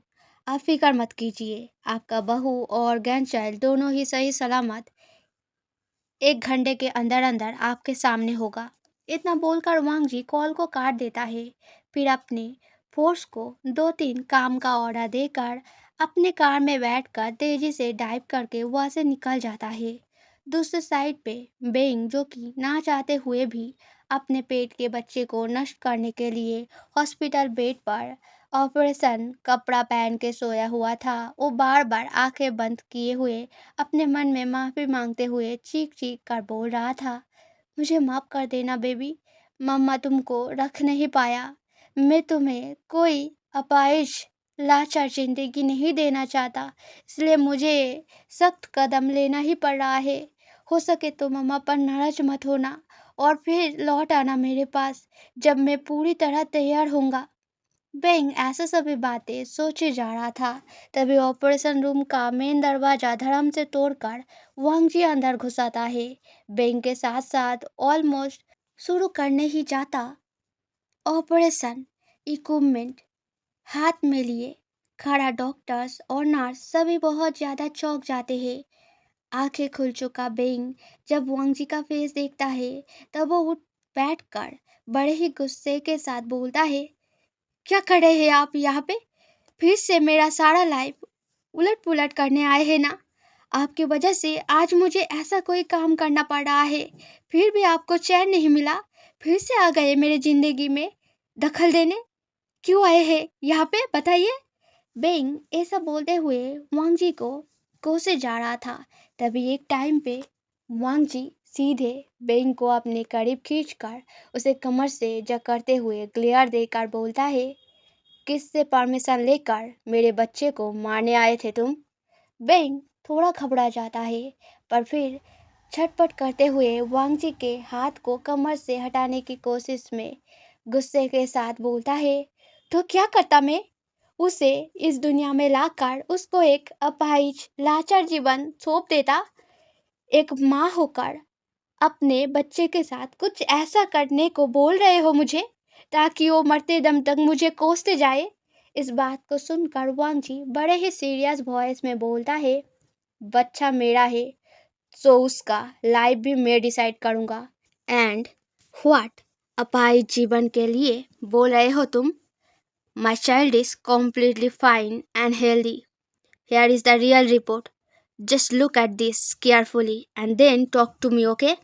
ऐसा बोलकर वांगजी बेंग के आगे एक प्रेगनेंसी रिपोर्ट वाला पेपर पकड़ता है, जहाँ पे अल्ट्रासोनोग्राफी से लेकर सारे चीज़ों का प्रॉपर डिटेल्स रिपोर्ट लिखा हुआ था, और जहाँ पे साफ साफ लिखा था कि बच्चा पूरा नॉर्मल एंड 100% हेल्दी है। ये रिपोर्ट पढ़ के बेंग की आंखों में आंसू आ जाता है। वो अपने छोटे से बेली की तरफ वाइड नजरों से देखता है, फिर हिचकिचाहट के साथ डिसबिलीवली बोलता है, ऐसा कैसे हो सकता है? मैंने जब चेकअप करवाया था तब तो। बिंग अपना बात पूरा करता उससे पहले ही वांगजी बाहर के तरफ आवाज लगाकर अपने फोर्स को अंदर घुसने का ऑर्डर देता है। 10 से 20 वेल मस्कुलिन स्पेशल फोर्स लड़के पकड़े हुए बेंग के बॉयफ्रेंड चैंसू को लेकर अंदर घुस आता है। तभी वांगजी बेंग से बोलता है, तब का चेकअप और रिपोर्ट सब कुछ इसका, यानी कि तुम्हारे इस बॉयफ्रेंड के सजाया हुआ था। इसने डॉक्टर के साथ मिलकर बेबी का अपाहिज रिपोर्ट बनाया और तुम्हें ये समझाया कि बेबी अपाहिज होने वाला है, ताकि तुम सीधे सीधे इजीली लिटिल वन को नष्ट करने के लिए तैयार हो जाओ। बेंग गार्ड के द्वारा सख्ती से पकड़ा हुआ अपने बॉयफ्रेंड की तरफ देख के आंसू भरे आंखों से गुस्से के साथ बोलता है, क्यों चैंसू? आखिर तुमने ऐसा क्यों किया? मेरे बेकसूर बच्चे ने आखिर क्या बिगाड़ा है तुम्हारा, जो तुम उसे मारने के लिए यूं उठे पड़े थे? बताओ, जवाब दो मुझे, क्यों किया तुमने ऐसा? ऐसा बोलते हुए बेंग सीधे जाकर अपने बॉयफ्रेंड चैंसू का कॉलर पकड़ के झकाने लग जाता है। तभी वांगजी उसे खींच के चैंसू से अलग करके अपने गोद में उठाकर वेरी स्ट्रिक्ट वॉइस में बोलता है, नॉट गुड फॉर बेबी, सो दूर रहो इन चीज़ों से। उससे बातें उगलवाने के लिए मेरे स्पेशल फोर्स है यहाँ पे।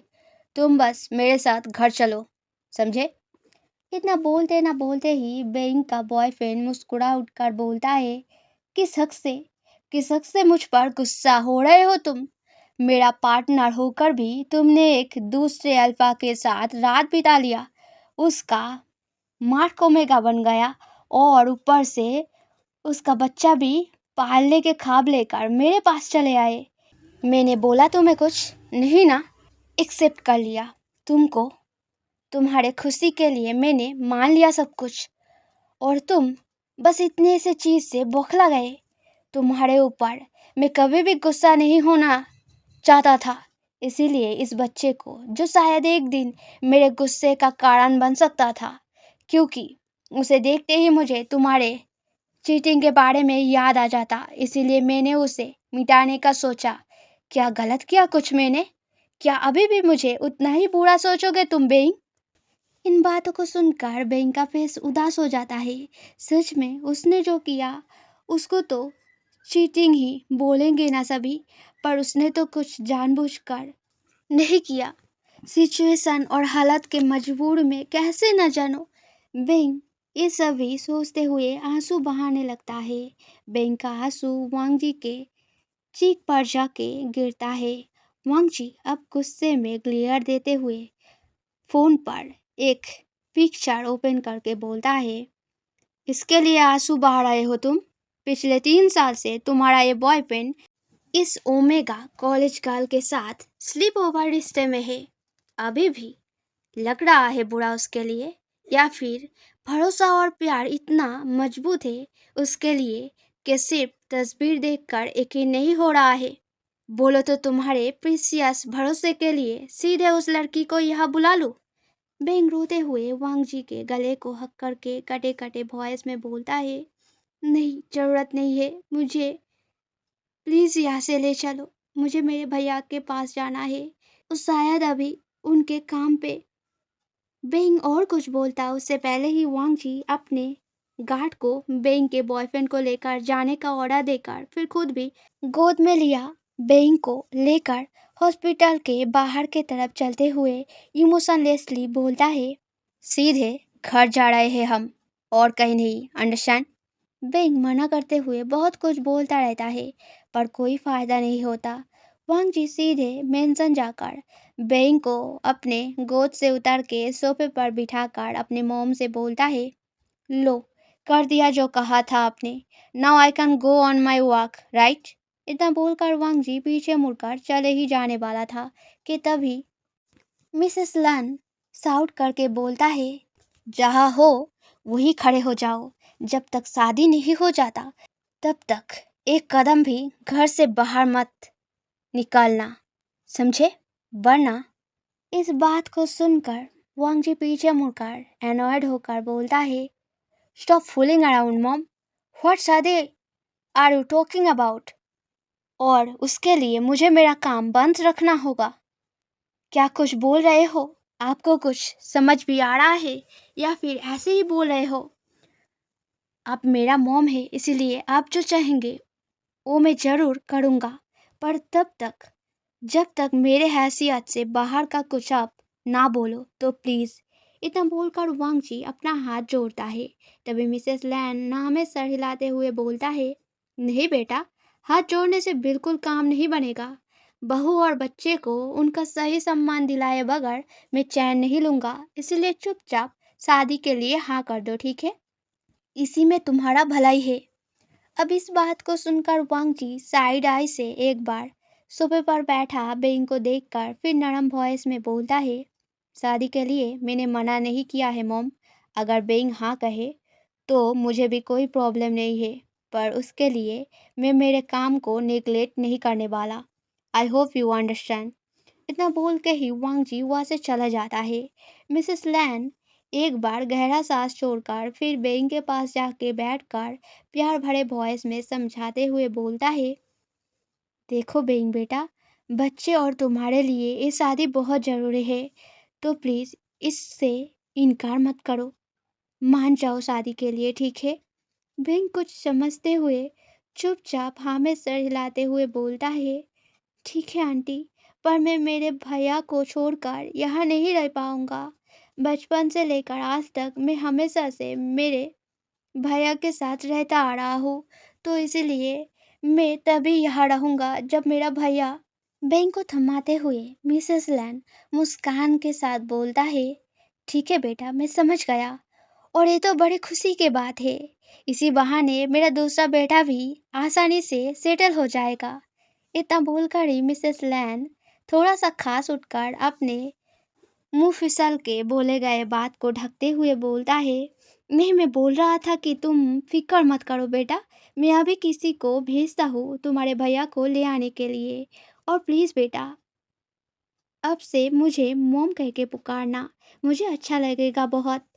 इतना बोलकर ही मिसेस वांग अपने बड़े बेटे, जो कि अब ऑफिस में अपने एक अर्जेंट मीटिंग के बिल्कुल बीचों बीच मेन चेयर में बैठा था और एक अर्जेंट टॉपिक को लेकर एम्प्लॉयज़ के साथ डिस्कशन में बिजी हुआ था, उसको कॉल करता है। हाईक्वान फोन रिसीव करते ही दूसरे ओर से मिसेस लैन स्ट्रिक्टली ऑर्डर करते हुए बोलता है, जितना जल्दी हो सके बेटे जैंगशा को मेंशन ले आओ, मेरे छोटे बहू और ग्रैंड चाइल्ड को इंतजार मत करवाना, ठीक है, वरना तुम्हारे प्यार उस मीटिंग रूम को मैं आकर तबाह कर दूंगा, याद रखना। बस इतना बोलकर ही मिसेस लैन कॉल काट देता है। पहले हाईकुआन कुछ बातें समझ नहीं पाता, पर पूरा बात बार बार रिमाइंड करने के बाद उसे जब जंगशा का नाम याद आता है, तब उनके आंखों के आगे उस रात वाले जंगशा का वो भीगे भीगे पलकों के बीच से आंसू बहते हुए सुंदर फेस याद आता है। उनका फेस हल्का ब्लास हो उठता है। वो सीधे बैठे हुए चेयर से उठ खड़ा होता है, फिर चौक उठा सारे एम्प्लॉय को इस मीटिंग को बाद में कंटिन्यू करेंगे, इतना बोलकर ही वहाँ से चले जाता है। रात को जब जंगछा अपने काम की जगह यानी कि रेस्टोरेंट जहाँ पे वो फ्लावर ऑर्गेनाइजिंग का काम करता था वहाँ से बाहर निकलता है, तब आगे कार पे लेन होके खड़ा हुआ हाईकुआन को देखकर पहले थोड़ा सा शॉक्ड, फिर जितना हो सके खुद को कैजुअल करते हुए चुपचाप सिर झुकाए हुए वहाँ से चले जाने लगता है। तभी पास से गुजरते वक्त हाईकुआन एकदम से जंगचा को अपने नज़दीक खींचकर उसके कमर को टाइट से पकड़ते हुए जंगचा के घबराया हुआ आंखों में आंखें डालकर बोलता है, क्या मैं इतना डरावना हूँ जो देख कर ही हाय हेलो कुछ भी ना बोलकर भाग जाने को ट्राई कर रहे हो? जंगचा इस सडन बर्ताव से बहुत स्टार्टलेट हो जाता है। क्या करे कुछ समझ नहीं पाता, पर कुछ ना कुछ तो करना ही पड़ेगा वरना कोई देख लेगा तो बहुत बुरा मुसीबत। जंगचा यही तक सोच पाया था, तभी हाईकुआन सीधे जंगचा के होठ पर अपना होठ रख देता है, फिर एक लंबा चौड़ा किस करके चाहत के साथ ब्रीडिंगली बोलता है, आई प्रॉमिस मैं तुम्हें कभी हर्ट नहीं करूँगा, तुम्हारे पिछले हस्बैंड जैसा तो कभी नहीं। मैं तुम्हें हमारे ओल्ड एज तक चेरिश करूँगा, मेरा प्यार तुम्हारे लिए कभी कम नहीं होगा। मैं एक जोरू का गुलाम हस्बैंड बनकर रहूँगा, प्रॉमिस। नाउ प्लीज क्या तुम मेरा वाइफ बनोगे? Will you marry me? Jangcha please. Jangcha कुछ देर के लिए थम जाता है, फिर अंदर पैदा होते मिक्स इमोशन को संभालते हुए वेरी सीरियस वॉइस में बोलता है, मैं चाहूँ भी तो ऐसा कुछ अभी ना ही फिजिकली और ना ही मेंटली कर पाऊँगा। मुझे मेरे पिछले शादी से ही मुक्ति नहीं मिला है, तो मैं दूसरे शादी से कैसे जोड़ूंगा? और मैं चाहता भी नहीं अभी कोई नए रिश्ते में फंसना, और जो दर्द और धोखा मैंने पाया है उसके बाद तो शायद ये पूरा ज़िंदगी भी मेरा ये घाव ठीक नहीं कर पाएगा, जो मैं आप जैसे किसी अच्छे पर्सन पर भी भरोसा करने का हिम्मत कर पाऊँ। इसलिए प्लीज़ मुझे माफ़ कर दीजिए, और प्लीज़ आपका ये कीमती प्यार किसी और के लिए संभाल के रखिए। मैं पे करता हूँ आपको, मुझसे कहीं गुना अच्छा कोई ओमेगा मिल जाएगा, इसीलिए प्लीज़ मुझ जैसे बीटा के लिए अपना ये प्यार बर्बाद मत करिए प्लीज़।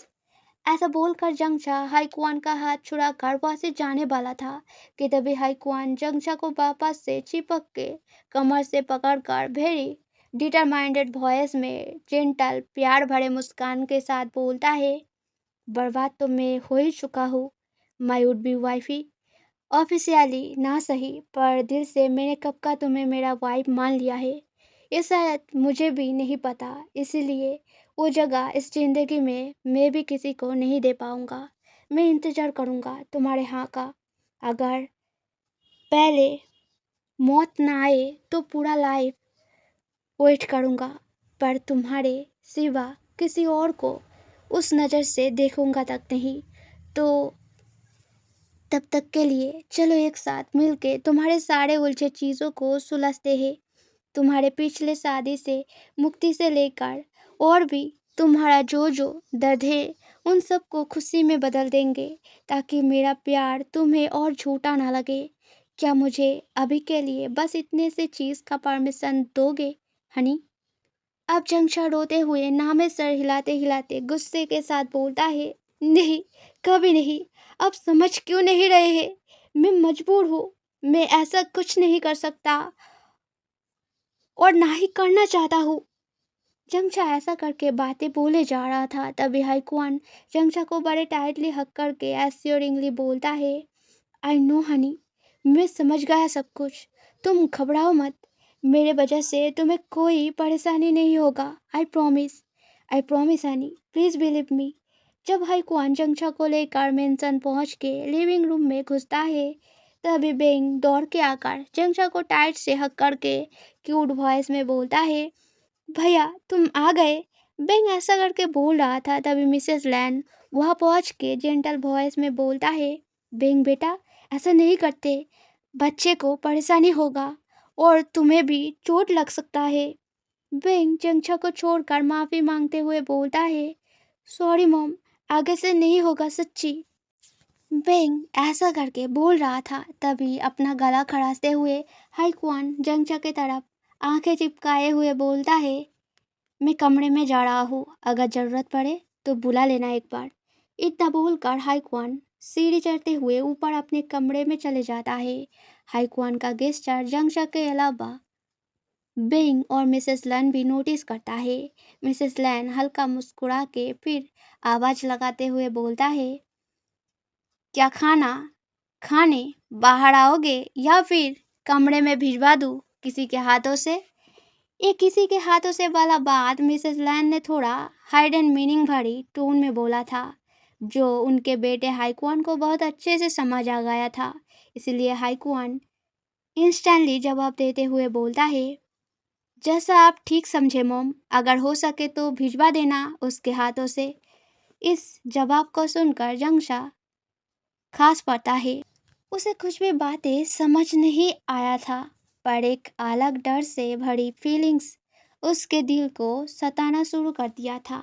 बिंग को कुछ तो समझ आता है, पर पूरा समझ ना पाने के वजह से शायद मन का वहम होगा। ये सोचकर बिंग अपने थॉट को बाहर फेंक के अपने भैया को लेकर सोफे पे जाकर बैठ के अब तक उसके साथ हुए सारे बातें शेयर करने लग जाता है, जो कि वो अपने बचपन से करता आया है। रात को बिंग देर रात तक वांगजी के लौटने का इंतजार करते करते बिस्तर पर आधे बैठे और आधे लेटे पोजीशन में ही सो गया, जिस वजह से सुबह जब वो नींद से उठता है तब उसके गर्दन पर थोड़ा दर्द करने लगता है। मिसेस लैंड ये चीज़ नोटिस करता है। उन्हें बेंग के लिए बहुत बुरा लगने लगता है। वो बेंग को खाने के टेबल पर प्यार से समझाते हुए बोलता है, बेंग बेटा, आगे से प्लीज़ ऐसे उसके लिए इंतज़ार मत करना। तुम्हारा जिम्मेदारी सिर्फ बच्चा है, बच्चा का पापा नहीं। वांगजी का घर पर लौटना सिर्फ उसके काम पर निर्भर करता है।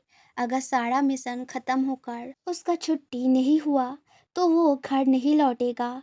इसलिए प्लीज़ उसके लिए खामोखा इंतज़ार करके अपने आप को दर्द मत पहुंचाना, ठीक है। इस बात को सुनकर बेंग चुपचाप हाँ में सिर हिला देता है, पर उसका ओमेगा फीलिंग्स जो अपने मार्क अल्फा को लेकर इस प्रेगनेंसी मोमेंट पर सेंसिटिव हो गया था, वो थोड़ा चोट लग जाता है। बेंग ना चाहते हुए भी उदास फील करने लग जाता है। मिसेस लैन बेंग के इस उदास फेस को देखकर बेंग के चिन को उंगली से पकड़ के ऊपर उठाकर प्यार भरे मुस्कान के साथ बोलता है, मोम पर भरोसा रखो, कल सुबह वांगजी तुम्हारे आंखों के सामने होगा, फिर उसको कैसे बांध कर रखोगे ये तुम्हारे ऊपर, ठीक है। अब थोड़ा मुस्कुरा दो, वरना आइडिया नहीं आएगा। बेंग हंस पड़ता है, जिसको देखकर मिसेस लन भी हंसने लग जाते हैं। तभी हाईकुआन और जंगशा, जो कि कल रात से हाईकुआन के कमरे में ही थे एंड शायद बीच का सारा दूरी और कंक्लूजन मिटा चुके थे, वो दोनों चिपक के हाथ पे हाथ पकड़ के कपल की तरह सीढ़ी से नीचे आने लगते हैं। जंगछा नीचे बैठा बेंग और मिसेस लैंड को देखकर हाथ छुड़ाने का बहुत ज़्यादा कोशिश करने लगता है, पर हाईकुआन और उनका हाथ बिल्कुल भी टस से मस नहीं होता। नीचे डाइनिंग टेबल के पास पहुंचते ही मिसेस लैंड मुस्कान के साथ चहकते हुए बोलता है, कल बेइंग और वांगची उनके वेडिंग ड्रेस चूज करने जा रहे हैं, बोलो तो तुम दोनों का भी अपॉइंटमेंट बुक करा दूँ। तो फिर शादी के बाद एक और ग्रैंड चिल्ड्रन मिल जाएगा। मिसेस लैन का ये बात सुनकर जंगशा बहुत जोर जोर से खांस उठता है। तभी हाईकुआन डाइनिंग टेबल से एक पानी का ग्लास उठाकर जंगशा के मुंह के आगे पकड़कर फिर मिसेस लैन से बोलता है, शादी के लिए हाँ है, पर for grandchildren you have to wait mom. Honey अभी उसके लिए तैयार नहीं है। तो इसके आगे हाईकुआन और कुछ बोलता उससे पहले ही जंगशा अपना पैर हाईकुआन के पैर के ऊपर रख के मसल देता है। हाईकुआन दर्द में थोड़ा चीख के उठता है एंड इस चीज़ को देखकर बिंग और मिसेस लैन दोनों ही बहुत जोर जोर से मुस्कुरा उठता है। बिंग अपने भैया जंगशा के लिए बहुत खुश था, जितना उसने हाईकुआन को पहचाना था, उस हिसाब से उसका भैया हाईकुआन गागा के साथ बहुत खुश रहेगा, ये उसे यकीन था। पर उसका जो खुद का उलझन यानी कि उसका नो फीलिंग्स हस्बैंड वांगजी था, क्या वो उसके साथ खुश रह पाएगा? क्या सिर्फ बच्चे के लिए और गलती से मार्क हो गया है इसीलिए शादी वाले डिसीजन लेना ठीक होगा? क्योंकि एक शादी के बीच अगर प्यार नहीं रहता तो क्या कुछ हो सकता है, ये बेंग को उसके भैया के पिछले शादी से बहुत अच्छे से पता चल चुका था। इसलिए बेंग अपने शादी को लेकर बहुत घबराया हुआ था। एज ए ओमेगा पार्टनर वो अपने अल्फा को रिश्ते में प्यार के साथ बांधना तो चाहता था, बच्चे के खातिर ही सही, एक प्यारा फैमिली लाइफ जीना चाहता था बेंग। पर क्या करेगा वो जब उसका अल्फा इन शादी से दूर रहना चाहता है तो? बेंग इन सभी ख्यालों में डूबे हुए अपने कमरे यानी कि वांगजी के कमरे में बिस्तर पर बैठे बैठे आंसू बहाए जा रहा था, क्योंकि उसका किस्मत उसके भैया जंगछा से भी बहुत खराब है। क्योंकि पहले उसका बॉयफ्रेंड उस तरह चीटर निकला और अभी उसका अल्फा जो कि बहुत जल्द उसका हस्बैंड होने वाला है, वो यूं उखड़े उखड़े रिश्तों से दूर रहना पसंद करता है। आखिर बेंग का किस्मत इतना गए गुजरे है। बेंग यही सभी बातें सोचते हुए मन दुखा रहा था और आंसू बहाए जा रहा था कि तभी रूम का दरवाजा खुलकर मुस्कुराता हुआ जंगछा हाथ में उसके डिवोर्स पेपर, जो कि हाईकुआन के मदद के वजह से उसके ढीठ शराबी एक्स हस्बैंड के पास से बड़े आसानी से हासिल हो गया था, उसको लेकर अपने one and only family member छोटा प्यारा सा ओमेगा भाई बेंग को दिखाने के लिए आया था। पर करीब पहुंचते ही बेंग को वैसे उदासी भरी सैड कंडीशन में रोता हुआ देख के पेपर को साइड रख के अपनी खुशी को भुलाकर वरीड और डरा डरा वॉइस में जंगछा बोलता है, क्या हुआ है बेंग? तू इस तरह रो क्यों रहा है? किसने क्या बोला है तुझे? पता मुझे? बेंग जंगछा का वॉइस सुनकर एकदम से अपने ख्यालों से बाहर आकर जल्दी जल्दी में अपने आंसुओं को पोंछते हुए क्राइंग के वजह से आधे बैठे वॉइस में बोलता है, नहीं तो मैं कहाँ रो रहा हूँ? ये तुम क्या बोल रहे हो भैया? इस चीज को देखकर जंगछा थोड़ा नाराजगी दिखाते हुए बोलता है, ऐसे मुझसे बातें छुपाएगा तू? बचपन से संभाल रहा हूँ तुझको, अब क्या इतना बड़ा हो गया है जो अपने भैया को धोखा देगा? सीधे सीधे बता क्या हुआ है, वरना मैं आंटी से जाकर बात करता हूँ, रुक। ऐसा बोलकर जंगछा वहाँ से जाने वाला था, तभी बेंग एकदम से जंगछा को हक करके स्नाइप करके रोते हुए बोलता है, कुछ नहीं भैया, मैं बस मेरे किस्मत पर रो रहा था, तुम प्लीज किसी को कुछ मत बोलो। जंगछा बेंग के पीठ पर प्यार से सहलाते हुए बड़े कॉन्सर्न होकर बोलता है, नहीं बोलूँगा कुछ भी किसी को, बस तू मुझे सब कुछ खुलकर बता, वरना मुझे चैन नहीं मिलेगा। दूसरे दिन सुबह जब बेइंग जंगछा और हाईकुआन पूरी तरह अच्छे से तैयार होकर वेडिंग ड्रेसेस खरीदने के लिए निकलने वाले थे, तभी बेइंग अचानक मिसेस लैन से बोलता है, मेरा तबीयत उतना अच्छा नहीं लग रहा है। मैं भैया को बोल रहा हूँ, वो मेरे पसंद को अच्छे से जानते हैं, मेरे लिए वेडिंग ड्रेस वो चूज करके ले आएंगे। वैसे भी इन सभी चीज़ों को बेंग ने बस इतना सा बोला था, तभी वांग जी आके पहुंचता है। बेंग का बातें बंद हो जाता है, उसके अंदर से एक अलग सीवरिंग फीलिंग पैदा होते हुए धीरे धीरे पूरे शरीर पे छा जाने लग जाता है। और बेइंग का बेबी जो बढ़ते समय के साथ साथ अभी बहुत बड़ा हो चुका था, वो अपने फादर का अल्फा सेंट पाकर अंदर ही बहुत जोर जोर से घूमते फिरते हुए हलचल करने लग जाता है।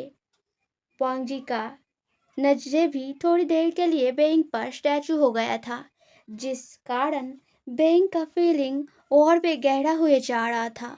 जंगछा, जो उस दिन के बातें सुनने के बाद अपने बादर के लिए बहुत ज़्यादा वरीड हो गया था, वो इस सिचुएशन को देखकर मन ही मन थोड़ा रिलीफ फील करते हुए मुस्कुराने लगता है। शायद वांगजी रिश्ते से उतना भी उखड़ा हुआ नहीं है, शायद बस उनको उस तरीके से खुल के दिखाना नहीं आता, इसीलिए बेंग ने शायद कुछ गलत सोच लिया होगा उसके बारे में। अब जब वांग जी आ गए हैं, अब सब ठीक हो जाएगा। ऐसा सारे बातें जंगछा अपने मन में सोचे जाने लगता है। तभी मिसेस लैन गला खड़ासते हुए बीच में इंटरफियर करके बोलता है, अब जब वांग जी आ गया है, अब तो वेडिंग के कपड़े खरीदने जाने में कोई दिक्कत नहीं है ना? बेंग बेटा, अब शायद तबीयत का बहाना नहीं देना पड़ेगा, राइट? मिसेस लन के बातों से सभी अपने अपने ख्यालों से बाहर आ जाता है। बेंग अपने इमोशन को संभालते हुए हाथों से नाना करते हुए बोलता है, नहीं मोम, मैं सच में।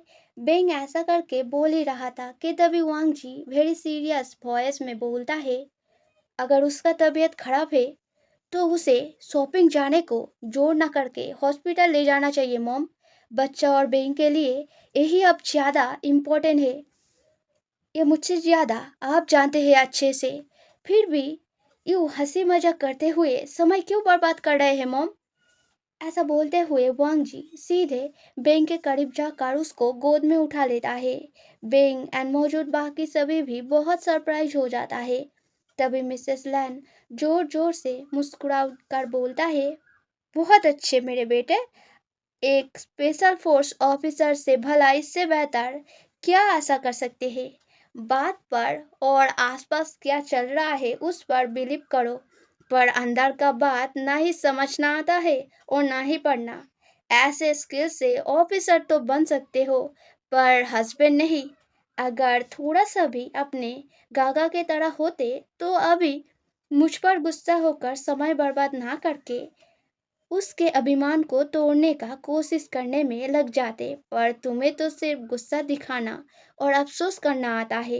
तो क्या करे, दिखा लो गुस्सा मुझ पे अभी, फिर बाद में अफसोस कर लेना, पर मुझे बोलने मत आना फिर, ठीक है?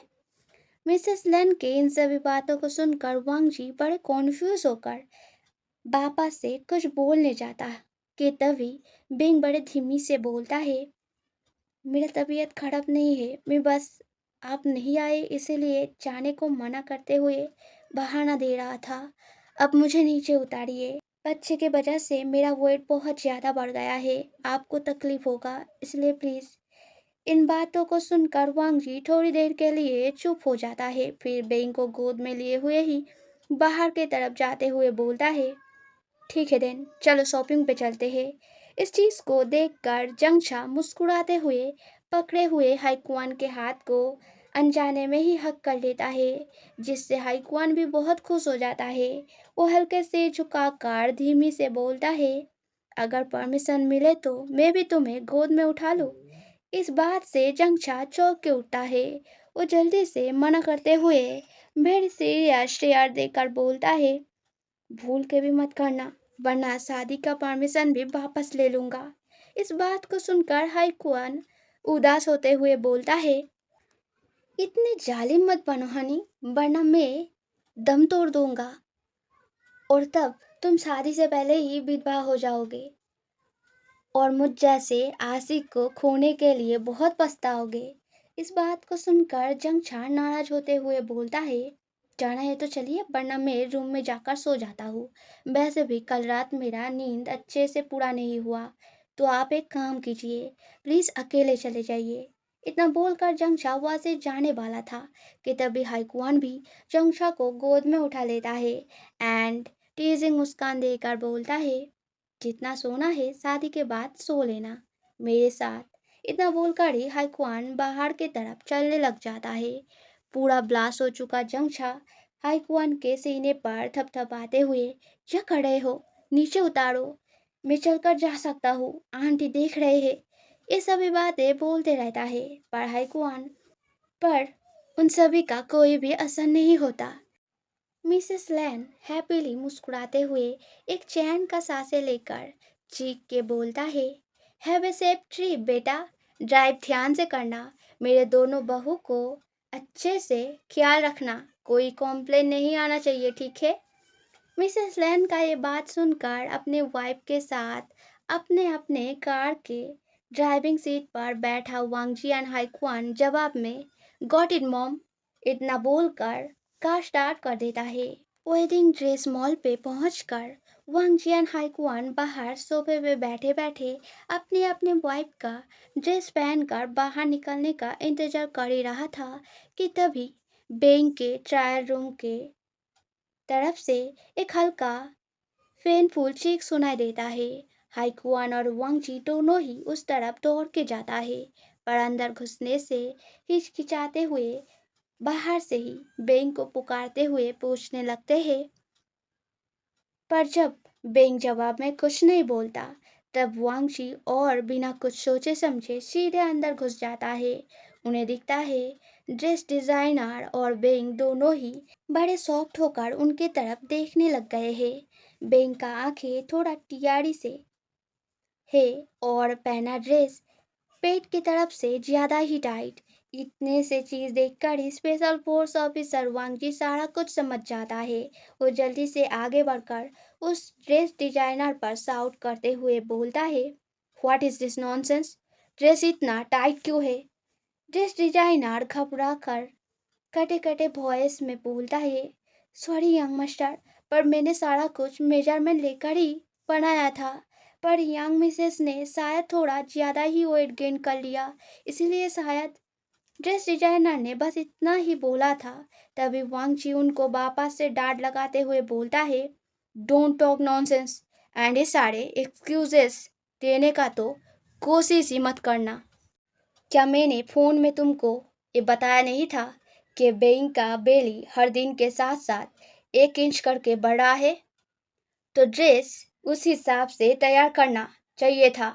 And you know very well that मेरा वाइफ प्रेग्नेंट है। देन इस तरीके का बेली फिटिंग ड्रेस डिजाइन करने का क्या ज़रूरत था? अब अगर इसके वजह से मेरा वाइफ और बच्चे को कोई नुकसान हुआ, then I won't spare you. इसको अच्छे से अपने दिमाग में घुसा लेना और जाओ जाकर एक नया लूज ड्रेस लेकर आओ। Hurry up leave.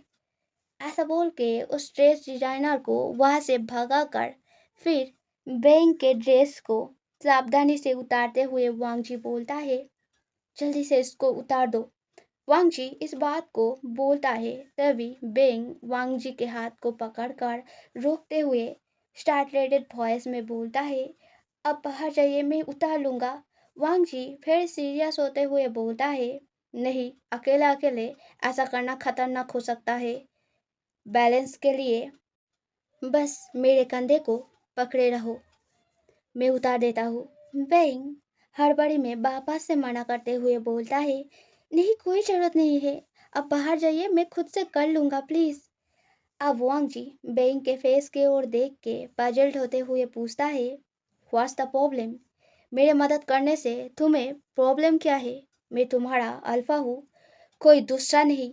क्या तुम भूल गए मुझसे इतना ऑकवर्ड क्यों हो रहे हो? बेबी एंड तुम्हारा सेफ्टी मेरा जिम्मेदारी है, तो चुपचाप खड़े होकर मैं जो कर रहा हूँ मुझे करने दो। ऐसा बोलते हुए वांग जी बेंग का सारा रोक टोक नजरअंदाज करते हुए बेंग को चेंज कर मारने लगता है। बेंग शर्म और एम्बैरेसमेंट में पूरा लाल हो जाता है। वांग जी के हर एक टच से उसका शरीर सीवर किए जाने लगता है। एंड वांग जी इन चीज़ों को देखकर हल्के हल्के से मुस्कुराए जाने लगता है। वही दूसरी ओर हाइकुआन बाहर से सारे बातें सुनकर मुस्कान के साथ रिलीफ फील करके वहाँ से चले जाके जंगछा के ट्रायल एरिया के बाहर पहुँच के गले को खड़ासते हुए पूछता है, और कितना देर लगेगा हनी, मैं वेट कर रहा हूँ, प्लीज़ थोड़ा जल्दी करो। हाईकॉन के बाद बोलते ना बोलते ही अंदर से ड्रेस डिजाइनर और जंगछा दोनों ही जोर जोर से मुस्कुरा उठता है। जंगछा हंसते हुए एम्बैरेसमेंट के साथ आवाज लगाकर बोलता है, जाकर सोफे पर बैठिए, मैं आ रहा हूँ बाहर। ऐसे ही पूरे दिन के सारे अनोखे एक्सपीरियंस से गुजरते हुए जंगशा और बेइंग दोनों ही बहुत ज़्यादा चहक उठते हैं। अपने अपने हस्बैंड के केयर और प्यार के बीच उनका ए वेडिंग ड्रेस वाला शॉपिंग बहुत अच्छा एक मेमोरी के तौर पर उनके दिमाग में एक छोटा सा जगह दखल करके फेस पर मुस्कान का निखार ला देता है। पर बैंक का ये खुशी ज्यादा देर तक स्टे नहीं करता। सारा शॉपिंग खत्म करके घर पहुंचते ना पहुंचते ही वांगजी वापस से पहले जैसा उखड़े उखड़े इमोशन और फीलिंग लेस हो जाते हैं। वो बैंक को कार से उतरकर ही वापस कार में बैठकर ड्राइव करके वहां से चला जाता है।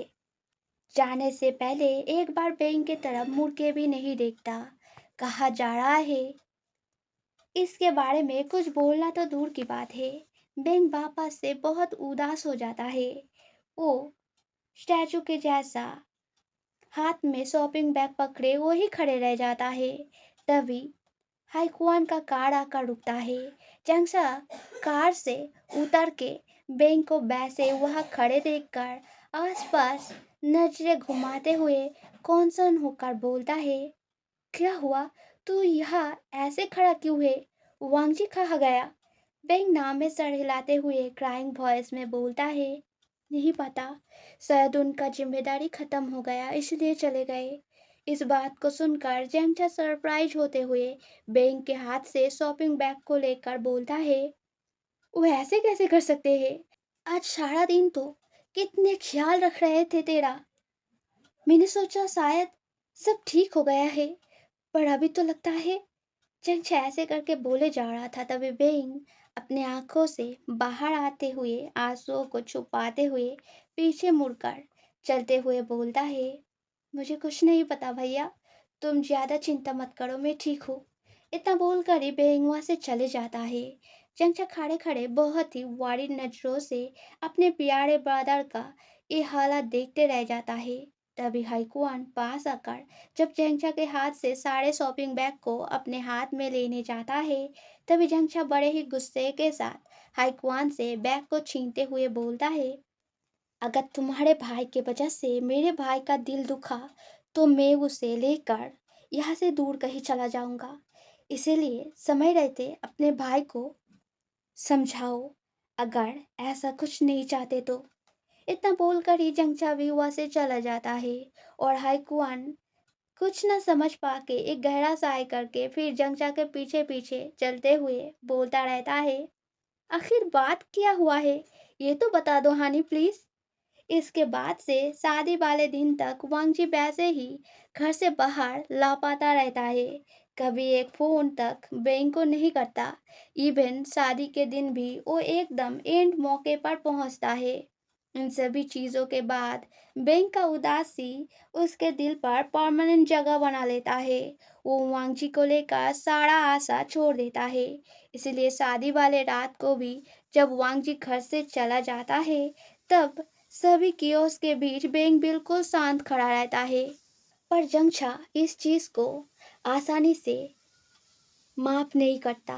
वो हाईक्वान पर गुस्सा दिखाते हुए बोलता है, जब तक तुम्हारे भाई मेरे भाई के पास लौटता नहीं तब तक मैं भी मेरे भाई को छोड़कर तुम्हारे पास नहीं आऊंगा। इतना बोलकर ही जंगछा अपने भाई को लेकर वांगजी के कमरे में चले जाता है और हाईक्वान वेरी मच फ्रस्ट्रेटेड होकर वांगजी को फोन लगाता है।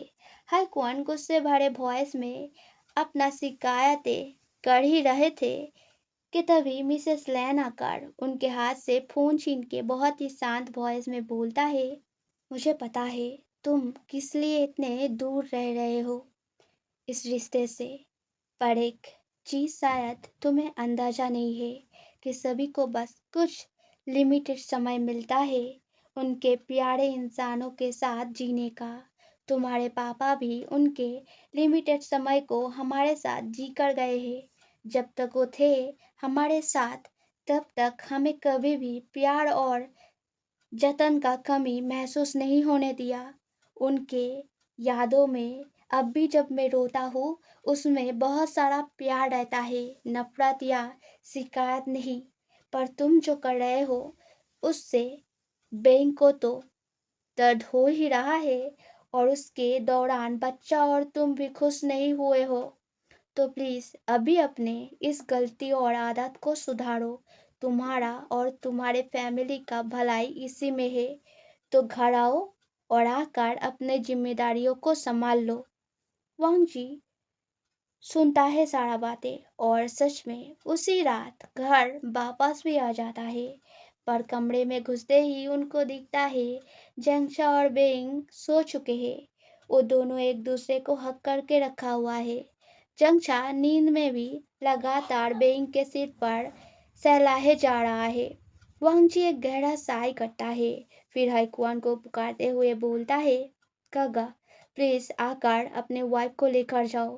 हाइकुआन जो कि जंगचा के स्ट्रिक्टनेस के डर से बाहर ही इंतजार कर रहा था, वो अंदर आकर ऐसा कुछ देख के हार मानते हुए बोलता है, नहीं जरूरत नहीं है। अगर इसके वजह से बेइंग उठ गया तो हनी नाराज हो जाएगा। तो चल मेरे रूम में, आज वहाँ पर सो जा। फिर कल से अच्छे से पेश आना ताकि ऐसा कोई नौबत ना आए। ऐसा बोल के हाईकुआन वांग जी को लेकर वहां से चले जाता है। दूसरे दिन सुबह जब बेंग और चंगछा डाइनिंग टेबल पर बैठे हुए थे, तब हाईकुआन के साथ वांग जी को आकर चेयर पे बैठते देख चंगछा और बेंग दोनों ही बहुत चौंक जाता है। पर बेंग तुरंत अपना सिर नीचे झुकाकर खाना खाने में मन लगाता है। वो बिल्कुल ऐसा बिहेव करता है जैसे मानो कुछ भी नया नहीं हुआ है। वांग जी को सेटिस्फेक्शन नहीं मिलता। वो उस शॉपिंग मॉल वाले दिन के जैसा बेंग के फेस पर एक ब्लासी मुस्कान उम्मीद कर रहा था, पर ऐसा कुछ नहीं हुआ देखकर वो अब सच में थोड़ा बहुत पछताने लग गए। खाना खाना हो जाने के बाद मिसेस लैन बेंग को याद दिलाते हुए बोलता है, आज तुम्हारे चेकअप डे है, याद है ना बेटा। बेंग चुपचाप हमें सर हिला देता है, पर कोई बात नहीं करता। मिसेस लैन फिर बोलता है, आज मेरा कुछ अर्जेंट काम आ पड़ा है, तो मैं नहीं चल पाऊंगा तुम्हारे साथ। इसलिए तुम एक काम करो, वांग जी को लेकर चले जाओ। आज वो घर पे है, तो इसी बहाने एक बार पापा होने के नाते उसे इस खुशी का एहसास मिल जाएगा। मिसेस लैन यही तक कहा था, तभी बेंग मना करते हुए बड़े ही शांत वॉइस में बोलता है, नहीं मॉम, उसका कोई ज़रूरत नहीं है। मैं भैया के साथ चला जाऊंगा। आप प्लीज़ उनको इन सब के बीच मत लाइए, खामोखा उनके काम में डिस्टर्ब होगा। बैंक के ये बात बोलते ना बोलते ही वांग जी एश्योर करते हुए बोलता है, छुट्टी लिया है मैंने कुछ दिनों का, तो कोई प्रॉब्लम नहीं होगा। मैं चला जाऊंगा तुम्हारे साथ। अब इसके बाद बेंग कुछ नहीं बोलता। वांग जी घर से निकलने से लेकर कार में बैठ के ड्राइव करते वक्त यहाँ तक हॉस्पिटल पहुंच के भी बेंग से ढेर सारे बातें करते रहता है, पर बेंग एक भी शब्द नहीं निकालता। बेंग बस वेट कर रहा था कि कब वांग जी उसको वापस से अकेला छोड़कर चला जाएगा, बिल्कुल उस शॉपिंग वाले दिन की तरह। वांग जी बेंग के इस खामोशी भरे अभिमान को बहुत सारे तरीकों से तोड़ने का कोशिश करने लगता है, पर हर बार नाकाम हो रहे थे। तभी अचानक एक डॉक्टर आता है और बेइंग के चीख को सहलाते हुए बोलता है, मैं क्यों डिपाए, कब आए, मैंने तो देखा ही नहीं। आज तुम्हारे साथ कोई नहीं आया क्या। बेंग हल्का मुस्कान देकर फिर ना में सिर हिलाते हुए वांग जी की ओर वही बिना मुस्कान के कोल्ड लुक देकर बोलता है, मेरा हस्बैंड आए हैं। इस हस्बैंड वाले वर्ड को सुनकर उस डॉक्टर के फेस से मुस्कान गायब हो जाता है। वो भी वांग जी की ओर एक कोल्ड गेस्चर से देखते हैं। फिर बेंग के सिर पर हाथ सहलाते हुए बोलता है, चेकअप के बाद गार्डन एरिया पे आ जाना, वह आज पेरेंट्स टीचिंग का एक क्लासेस होगा। पहले पहले पेरेंट्स होने वाले सभी को एक क्लास बहुत हेल्प करेगा, तो तुम जरूर आना, ठीक है। उस क्लास का इंचार्ज मैं हूँ। इतना बोलकर वो डॉक्टर वहाँ से चले जाता है।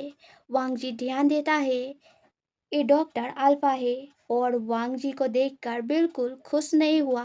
तो फिर क्या, वो बेइंग को वांग जी यही तक सोचा था कि तभी बैंक का नाम कह के एक नर्स पुकारता है।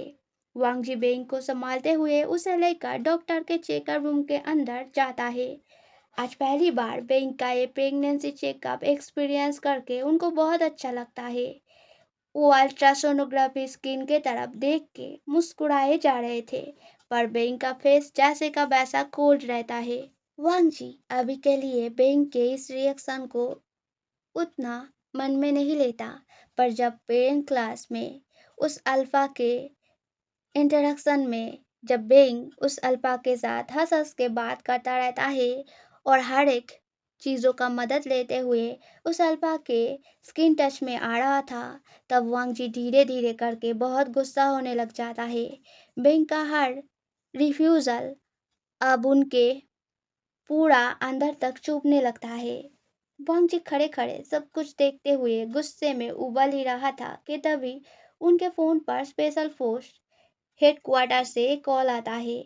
फोन रिसीव करने के बाद अंदर के बातें सुनकर भेड़ी सीरियस होते हुए बैंक के करीब जाकर वांग जी बोलता है, एक अर्जेंट काम आ गया है, मुझे अभी जाना होगा। तुम तो मेरा मदद नहीं लोगे, सो एक क्लास हो जाने पर मुझे एक बार कॉल कर देना, मैं तुम्हें लेने आ जाऊंगा। इतना बोलकर वांग जी वहाँ से चले जाता है।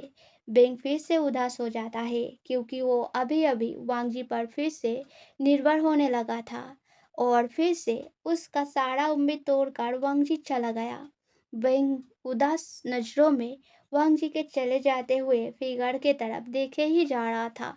तभी वो अल्फा डॉक्टर बेइंग के पास आकर उसका अटेंशन खींचते हुए बच्चे को किस तरह गोद में लेना अच्छा होता है उन सभी पोस्टर को एक एक करके दिखाने लगते हैं।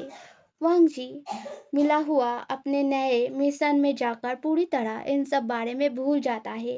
उनका फ़ोन भी साइलेंट किए हुए था, इसी वजह से बैंक के 10 बार कॉल करने के बावजूद भी वांग जी को कॉल के बारे में कुछ पता नहीं चलता और जब पता चलता है तब बहुत देर हो जाता है। बेंग हॉस्पिटल से जा चुका था। वांग जी हताश होकर जल्दी जल्दी में घर के तरफ ड्राइव करने लगता है। घर पहुंचकर उनको बेंग को अच्छे से समझाना था ताकि अगर बेंग कुछ गलत समझ कर नाराज हुआ होगा तो वो सारा सॉर्ट आउट हो सके।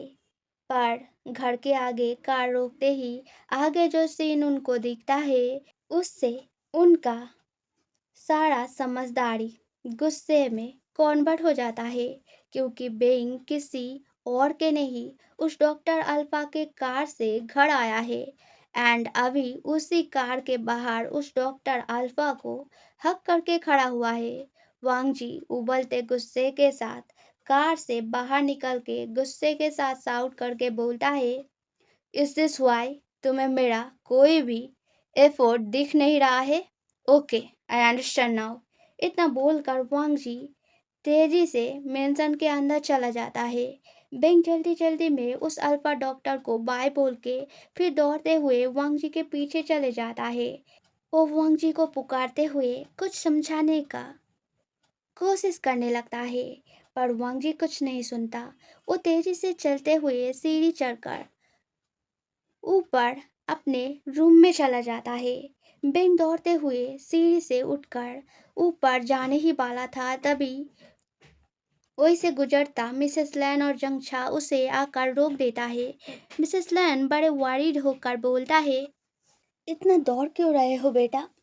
चोट लग जाएगा, रुक जाओ वरना बच्चे और तुम दोनों को ही चोट लग सकता है। इस बात से एग्री करते हुए जंगछा भी बोलता है, हाँ प्लीज बेइंग थोड़ा संभल के, ऐसे में कुछ भी हादसा बहुत खतरनाक हो सकता है और मैं ऐसा कुछ बिल्कुल नहीं चाहता। तुझे तो पता है ना तू मेरे लिए कितना कीमती है, तो प्लीज। जंगछा और वरिड हो जाता उससे पहले ही बेइंग समझाते हुए बोलता है, नहीं भैया तुम चिंता मत करो, मुझे कुछ नहीं होगा। वो वांगची बहुत गुस्सा हो गए, शायद उन्हें कुछ मिसअंडरस्टैंडिंग हो गया है। मैं बस डॉक्टर सेन से लिप देने पर ग्रेटिट्यूड के तौर पर एक गुड बाय हक कर रहा था। वो मुझे लिटिल ब्रदर के तरह ट्रीट करते हैं, इसलिए मैं बस पर वांग जी को कुछ और ही लगा, शायद इसीलिए। इन बातों को सुनकर मिसेस लैन जोर जोर से मुस्कुरा उठकर बोलता है, अच्छा हुआ है, उसे सबक मिला है। इतने अच्छे सुंदर से वाइफ को नजरअंदाज करने का सजा अब पता चलेगा उसे। ऐसे नजरअंदाज करने से क्या क्या हो सकता है, खास करके वाइफ नजरअंदाज करने का कोई चीज नहीं होता, ये उसको समझ आ जाएगा आज।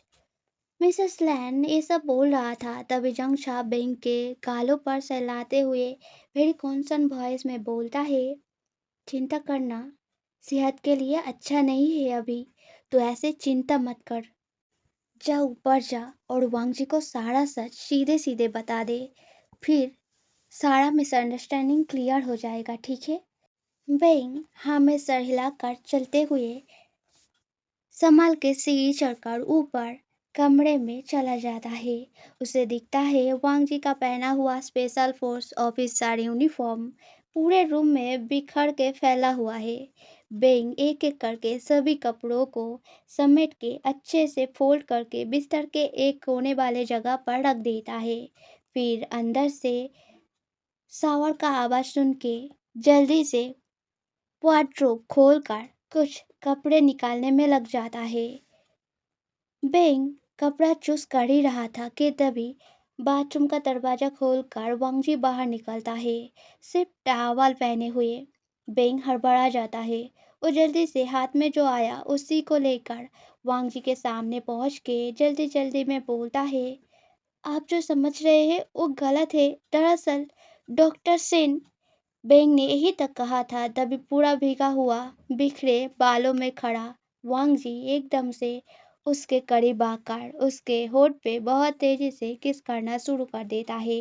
फिर एक टाइम पर किस को रोक के बिस्तर पे जाकर बैठ के बेंग को अपने गोद पर बिठा के होठ पर एक उंगली रख के बहुत स्ट्रिक्टली बोलता है, जो भी बोलना है उसका नाम ना लेकर बोलो। तुम्हारे होठों पर मेरे अलावा किसी और का नाम मैं बर्दाश्त नहीं करूंगा, मिसेस लैन बेइंग। बेंग एक बार अपने सलवा को निकालकर फिर जैसे तैसे करज जुटा के बोलता है, वो बस मेरे बादा जैसे है और उनका हस्बैंड भी है। मैं बस ऐसे ही ग्रैटिट्यूड के तौर पर उनको एक गुड बाय हक कर रहा था, बस और कुछ नहीं। इस बात को सुनकर वांग जी को वो हक वाले सीन वापस से याद आ जाता है एंड उनका खून खौल जाता है। उनका जेलासी लेवल 7वें आसमान तक पहुंच गया था। वो बेंग को बिस्तर पर लेटा के फिर उसके आंखों में आंखें डालते हुए बोलता है, किसी भी दोस्त से अल्फा को कोई भी गुड बाय हक नहीं करोगे, चाहे वो कोई भी क्यों ना हो। I want allow understand. बेंग जल्दी से ओबीडियंटली हमें सर हिला देता है। तभी वांग जी एकदम से उसके गर्दन पर किस करना शुरू करते हुए बोलता है, good, now compensate me for what you already done. दूसरे दिन सुबह जब बेंग का आंखें खुलता है तब वो देखता है वो वांग जी के सीने पर बड़े सुकून से लेटा हुआ है।